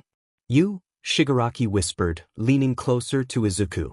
The child tried to scramble backwards but could barely move. His dark green eyes shone with pain and fear, but held a certain determination that Shigaraki absolutely despised. Nice to see you again, handjob, the boy croaked out, his voice breaking terribly from the strain of speaking. He had, after all, been screaming a lot that day. Shigaraki sneered, and faster than the student could blink, had 3 fingers wrapped around the Izuku's throat. The boy made a choked sound of surprise, which turned into a noise of pain as Shigaraki tightened his grip. "I wouldn't be so coy if I were you, brat." Shigaraki placed a 4th finger down. "After all, you're going to die very soon. You ruined our plans to kill All Might," he sneered out, digging his nails into Izuku's throat, "so we'll kill you instead." I'm sure he'll be devastated to find out that one of his precious students was killed in his absence. Izuku huffed out a laugh as best he could, his shoulders shaking in amusement. His eyes met Shigaraki's, his gaze unwavering. "All Might doesn't give 2 shits if I die. Go ahead. You'd be doing him a favor," Izuku rasped, the corners of his mouth twitching upwards. Shigaraki's grip loosened slightly, and his eyes narrowed. "And why would that be?" All Might told me. "I shouldn't be a hero. 'Cause I'm quirkless?" Izuku was trying his hardest not to pass out. He couldn't pass out, not now, not now. The villain's eyes widened in surprise. For a moment, he was silent. Suddenly he laughed, a full-bellied laugh, crazy and unnerving. "What's your name, rogue?" Shigaraki asked, grip tightening once again around Izuku's throat. The man's eyes were lit with a mad glint, threatening and intense. "Is Izuku," the boy croaked. Shigaraki's hold was so tight, Izuku's vision was blurring. His body was so heavy that he couldn't even raise his arms to scratch at the villain's hand. Overhaul's boot was on his chest, holding him firmly in place against the ground, and he struggled and thrashed because he couldn't breathe. "Need to leave. The heroes are approaching." Shigaraki growled in frustration before leaning in close, so close that his breath ghosted the shell of Izuku's ear. It made shivers run up and down Izuku's spine, and his whole body froze. "Until next time, Izuku," Shigaraki whispered, voice lilting in amusement. With that, Shigaraki withdrew his hand from Izuku's throat. Izuku gasped for breath, his shoulders heaving and his eyes watering. In the distance, he could hear loud, booming noises coming from the entrance to the USJ. Shouts echoed throughout the area, as well as what sounded like gunshots. Izuku slumped against the ground, his mind filled with static. He knew he had lost too much blood. Probably crushed a major artery in his leg during the fight with the beast. He stared wistfully up at the glass ceilings of the USJ. The sun was still shining brightly, with fluffy white clouds circling its brilliance. He thought of Aizawa. Images of his limp and broken body flashed through Izuku's mind. He prayed that Aizawa would be okay. Voices blared around Izuku.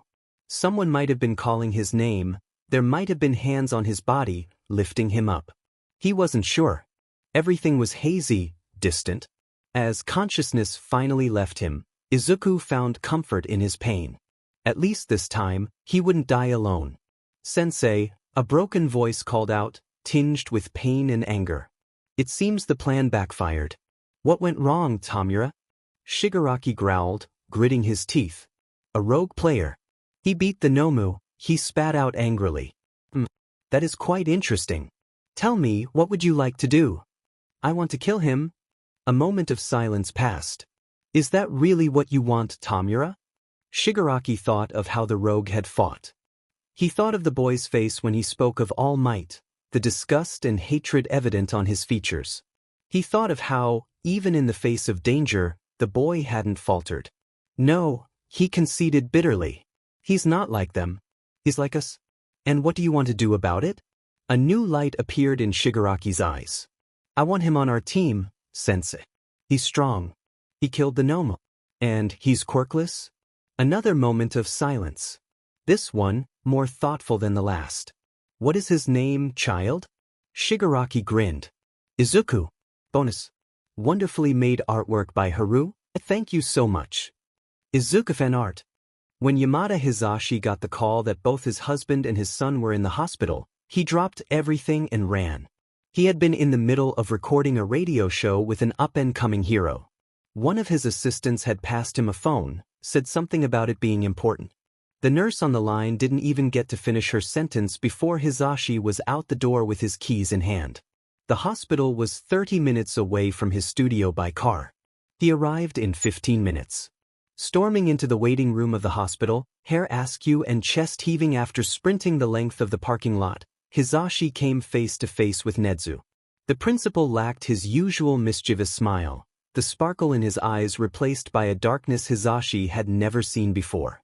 Nedzu regarded Hisashi carefully, standing up from his seat by the front desk before addressing him. "Yamada, I'm glad that you—" "Where are they?" Sighing, Nedzu met Hisashi's frantic gaze. "Aizawa is in room 232 of the hero department. Nomuri is already with him. He's stable," he said calmly, pointing Hisashi in the direction of Aizawa's room. The panic in Hisashi's eyes calmed slightly, but not by much. "And Izuku? Where is he?" Hisashi blurted out, his words almost indistinguishable because of how fast he was speaking. Nedzu's whiskers twitched. He remained silent for a moment, his eyes downcast, before answering. "Izuku is still in the operating room. No visitors are allowed." Hisashi, at that moment, felt like the world had stopped. The noise of the waiting room faded to the background. He looked at Nedzu, stared into his beady black eyes, wondering if he had possibly misunderstood. "How long?" As though underwater, he could hear his own warbled voice. It was distorted. It wasn't the voice of a hero. 3 hours. He's been in there for 3 hours. Hisashi's breath caught in his throat. He didn't understand. The waiting room felt so small all of a sudden.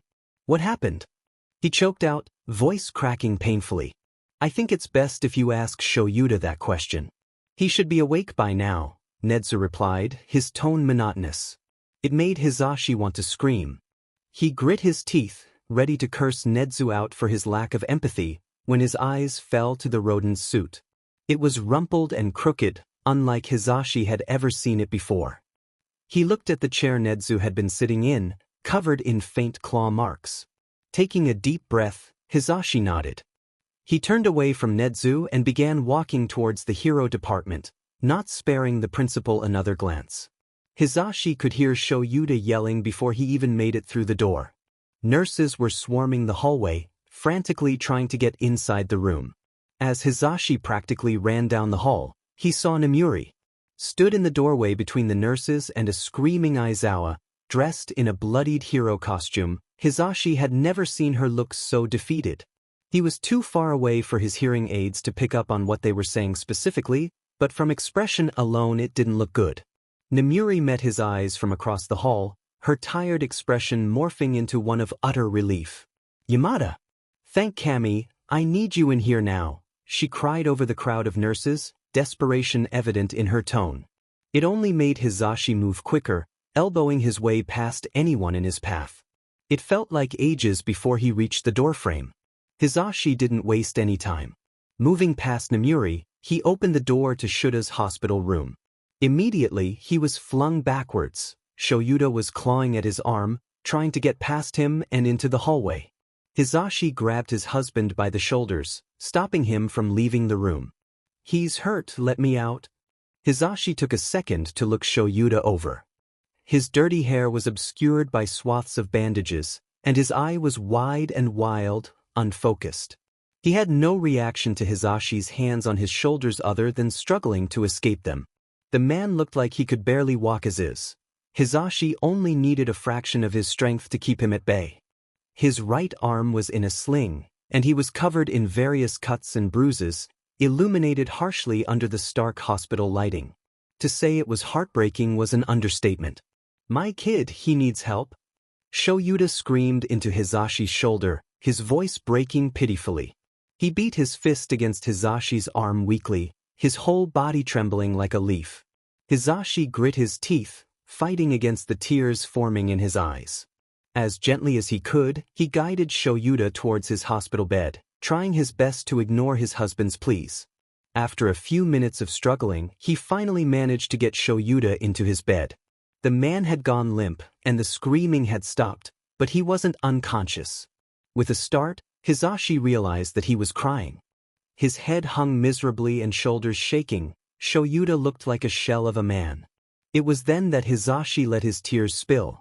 He pulled him into a careful hug, trying to be mindful of his injuries. He didn't know what to think. Truthfully, his mind was blank. So, the two cried together, in each other's arms. The once loud room was quiet, occupied only by the sound of faint sobs. No more screaming, no more cursing. Only quiet. It took about an hour for Shoyuta to regain his ability to speak coherently. An hour in his husband's arms, lost in an abyss of the unknown. When he finally broke out of his dissociative state, the first thing he saw was yellow. It was Hisashi's hands-up radio sweatshirt, the one that Shoyuta always made fun of because of its neon brightness. Now, he was just glad to find something he recognized. "Zashi?" Shoyuta croaked out, his voice muffled against Hisashi's warm embrace. Hisashi immediately pulled backwards, eyes red and puffy, to look at his husband. He assessed Shuta's gaze, much steadier and more focused than before. The man looked normal, if not reasonably distressed. Oh God, Sho," Hisashi cried, pulling Shoyuta back into a tight embrace. "I was so worried about you and you wouldn't respond to me and no one would tell me anything." "Izuku? Where's Izuku?" Aizawa asked, cutting off Hisashi's frantic ramblings. Hisashi took a deep breath, averting his eyes downwards. "He's still in the operating room." Hisashi trailed off, his voice breaking. He collected himself for a moment before continuing, shakier than before. "They're doing the best they can." Shoyuta squeezed his eyes shut, closing his fists around the white hospital blanket so tightly that the color of his knuckles matched the thin sheet. Hisashi reached out to hold Shuta's face in his hands. He did so gently, tilting his head upwards until they were eye to eye once more, stroking his cheek reassuringly. "Sho, what happened?" Aizawa paused. He took in Hisashi's appearance. Frankly, the man was a mess. His hair was everywhere, falling haphazardly out of what looked like a messy bun. His eyes were red and swollen from crying, and dried snot was caked on his face. Shoyuta wasn't sure he fared much better, if he was being honest. He took a deep breath. His head ached horribly and he was sure he had a concussion, as well as a few broken bones, but he needed to tell Hisashi everything. He owed him that much. Returning Hisashi's gaze, Shoyuta forced himself to focus on explaining the situation. His worry for Izuku felt like it was eating its way through his being, but he knew he couldn't dwell on it. Otherwise, he might actually hurt a nurse, if he hadn't done so. Peretti. Swallowing heavily, he began his explanation. It was going to be a long night. The room was dark when he opened his eyes. Cold and bare, it was horribly familiar. After all, he did spend an entire year trapped there. He remembered the smell most of all. Like a hospital, antiseptic stung his nose faintly. He shivered, clutching the one blanket he was allowed close to his chest. Distantly, he could feel warm tears running down his cheeks, but he made no move to wipe them away. He had just woken up from a dream. In it he met his hero. He gained a family, even some friends. He managed to escape. Izuku's chest heaved with sobs now, unable to contain them any longer. It felt so real. So painfully real. A sudden clanging noise echoed throughout the silent room, and Izuku's head snapped towards the source. The heavy metal door to his cell opened with a groan, revealing a figure Izuku hoped so badly was just a dream. Unfortunately, it wasn't a dream. Overhaul stepped into the room, the dim light of the hall behind him casting terrifying shadows across his masked face. His amber eyes seemed to glow in the dark, sinister and evil. "Welcome home, Izu." When Izuku awoke, it was to white. Stark and blinding, the kind only a hospital room can provide. Izuku is no stranger to white rooms, to the smell of antiseptic. Normally, such an environment made him spiral into a panic, lost in the past while stuck horribly in the present. Now, though, he lay silent. He stared at the white ceiling. In the back of his mind, he could faintly register the noise of a heart monitor, methodically beeping away. Everything was distorted, as if he were looking at the world through 3D glasses. Distantly, he looked down at his hands. His arms were covered in bandages. Some were stained red, while some remained a pure white. His eyelids were growing heavy now. The doctor would be back any minute, Izuku was sure. He wondered how long it had been. How many months? If he could have laughed, he would have. But his body wasn't responding to him at the moment. It wasn't uncommon, especially after a session with the doctor. Izuku's eyes fell shut once more. As he fell into unconsciousness, he found himself grateful. At least when he was asleep, he didn't have to see any more white. When he woke up the next time, there was someone in the room with him. A man, short and stout, with red hair and kind eyes. His white coat suggested he was a doctor. When he saw Izuku was awake, he gave him a warm smile. The next few minutes were fuzzy for Izuku. The man checked his vitals and listened to his heartbeat, but Izuku wasn't paying attention. He couldn't, really. He was confused and in pain. Most importantly, he was trying to focus on the doctor's pen. When the man turned his back, Izuku grabbed it from the side table with shaking fingers, hiding it underneath his pillow with slow movements. He couldn't move very well now for whatever reason, and his brain wasn't working quickly at the moment, but Izuku knew to bide his time.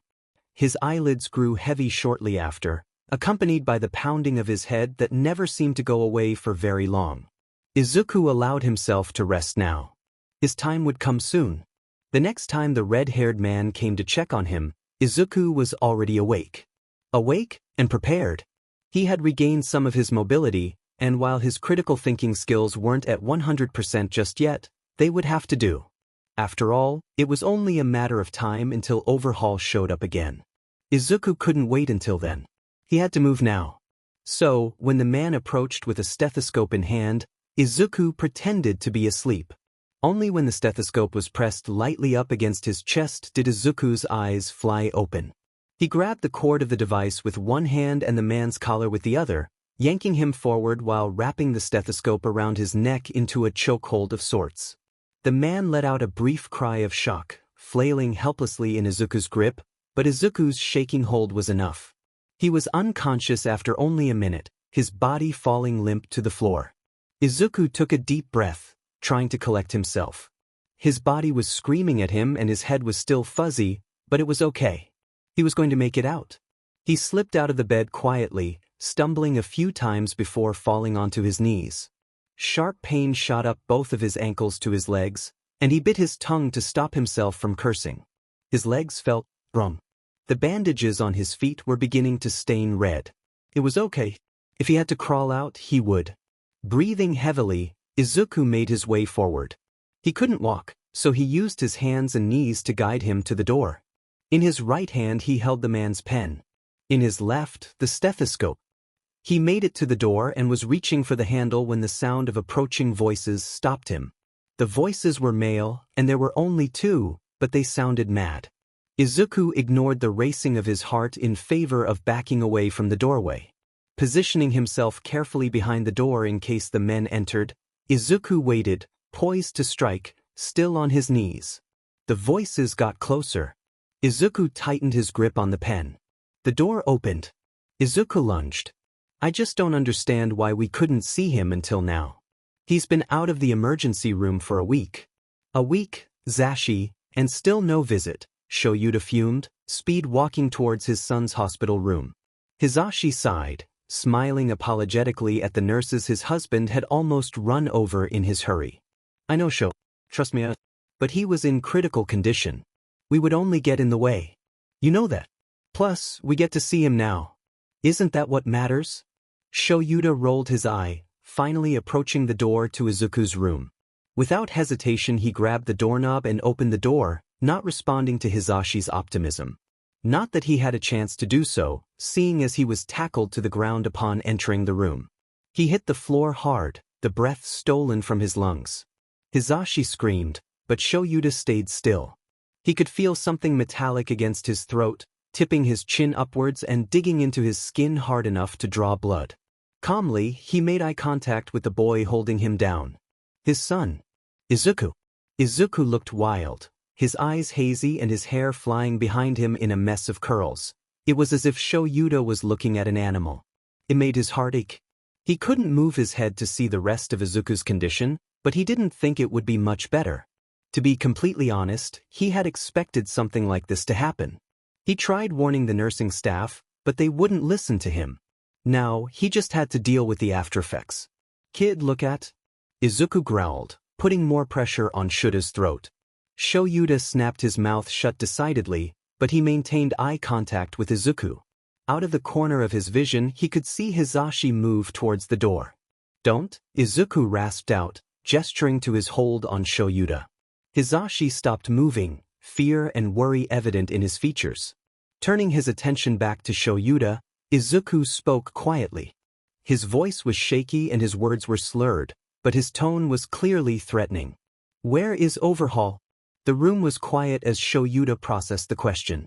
He could hear Hisashi's quick intake of breath, raw and painful. Shoyuta knew it would be bad. He just didn't know how bad.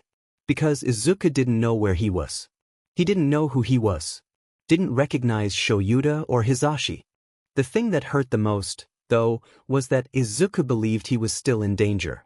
He woke up scared, probably terrified, thinking he was back in the facility.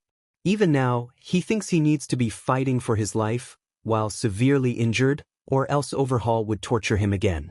Shoyuta fought back the tears threatening to fall, looking Izuku in the eyes and trying his best to seem as sincere as possible. "Overhaul is gone. I promise you, kid. He's gone." Izuku squinted his eyes in confusion, blinking rapidly. His breathing was visibly speeding up, his chest rising and falling far quicker than usual. The pressure on Shuta's neck lessened, but Shoyuta wasn't relieved. Izuku's face grew pale, and his whole body began to shake. "Kid, are you okay?" Shoyuta whispered, voice full of concern. Izuku gave him one last confused look before his eyes rolled backwards and his body fell limp to the floor. Shoyuta flew to catch him, cradling him gently in his arms, muttering curses. He made panicked eye contact with Hisashi, and the two came to a silent agreement. Hisashi hurried out of the room, on his way to grab a doctor, while Shoyuta stayed with Izuku. They had a child to take care of after all. Izuku awoke next to voices in his room. They sounded nearby, although Izuku couldn't quite comprehend most of what they were saying. He thought he was with Overhaul. "Overhaul. I know the doctor said he might have some memory problems, but what if he doesn't remember?" "Hisashi." He sounded more stressed than usual. "Did something happen that Izuku wasn't aware of? Going to remember us, Zashi. He's a strong kid. It might just take some time. Think about it. The last time he experienced such physical trauma was with the bird-beak bastard. It makes sense that his brain would associate the state he's in with his time in the facility. Not to mention the hospital environment, which definitely isn't doing him any good. Plus the coffee is fucking awful." Aizawa. He was talking about trauma? It didn't make sense. Last time Izuku saw Aizawa he was perfectly fine. They were at the USJ class trip and Izuku bolted upright in bed, eyes flying open. He immediately came face to face with his parents, the two having been talking by Izuku's bedside. Hisashi jumped when Izuku awoke, letting out a screech that was only silenced by Aizawa's quick use of eraser. Not paying any mind to Hisashi, Izuku turned his attention to Aizawa. Surveying the man with wide eyes for any injuries, Izuku relaxed only slightly when finding none. No bandages, no bloody scabs, nothing. He had been so focused on Aizawa that he completely missed Hisashi speaking to him. Almost gave me a heart attack. Jesus, I think I may have pissed a little. Looking up at Hisashi now, Izuku surveyed the man.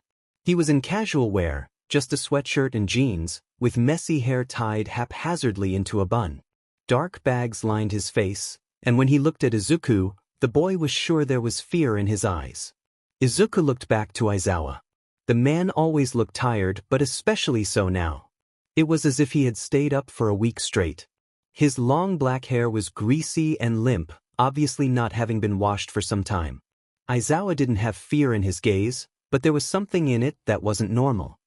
He had stood up from his chair when Hisashi screamed, and his body was still tense. Prepared, like he was expecting a fight. Yet his attention was pinned on Izuku. Pausing for a moment, gazing back and forth between the two men, Izuku tried to collect his thoughts. All the while, Hisashi and Aizawa stood there, nervous and stoic respectively, trying to assess Izuku's state of being. "What?" Izuku's voice cracked painfully, his throat and mouth too dry to speak. Hisashi hurriedly handed him a glass of water which Izuku downed gratefully before trying again. "What happened?"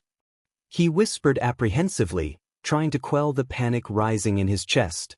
The looks he got from Hisashi and Aizawa didn't resolve his fears. The room was silent for a moment, only the sounds of a heart monitor and distant hospital ambience cutting the quiet. He saw Aizawa grit his teeth. Hisashi avoided his gaze, tears welling up in his eyes. Is anyone hurt? Did I dash? Izuku stuttered, his breathing picking up now. Class? Where? Are they okay? What happened to everyone? Why aren't you looking at me? His panicked cries were cut off by Aizawa. The man's voice was firm, but not unkind. He looked at Izuku calmly, taking a deep breath before speaking. No one is hurt, kid. I promise. Everyone made it out of the USJ alive and safe.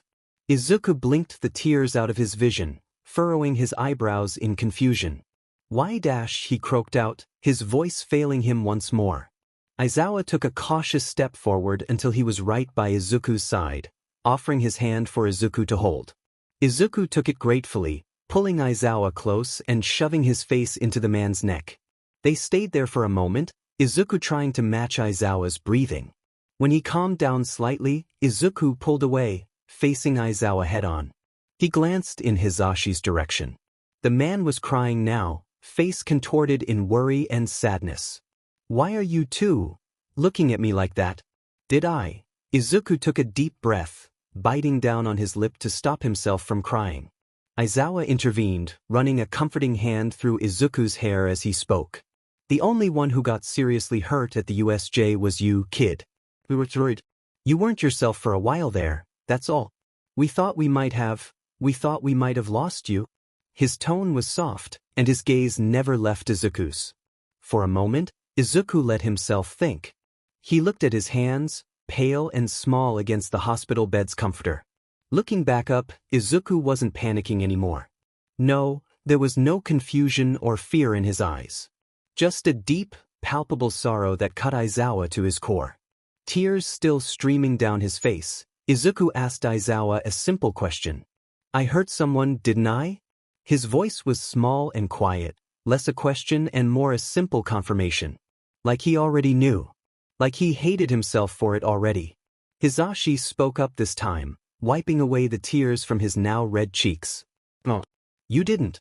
You thought you were with Overhaul and you did what you thought was right, but no one was hurt. Got that, little listener? Izuku looked back at his hands. Distantly he nodded. Aizawa and Hisashi shared a meaningful look before enveloping their son in a careful hug. Izuku let himself be held. The embrace was warm and comforting, and eventually he felt his eyelids growing heavier and heavier until all he could see was black. Izuku liked black. He was glad he didn't have to see white anymore.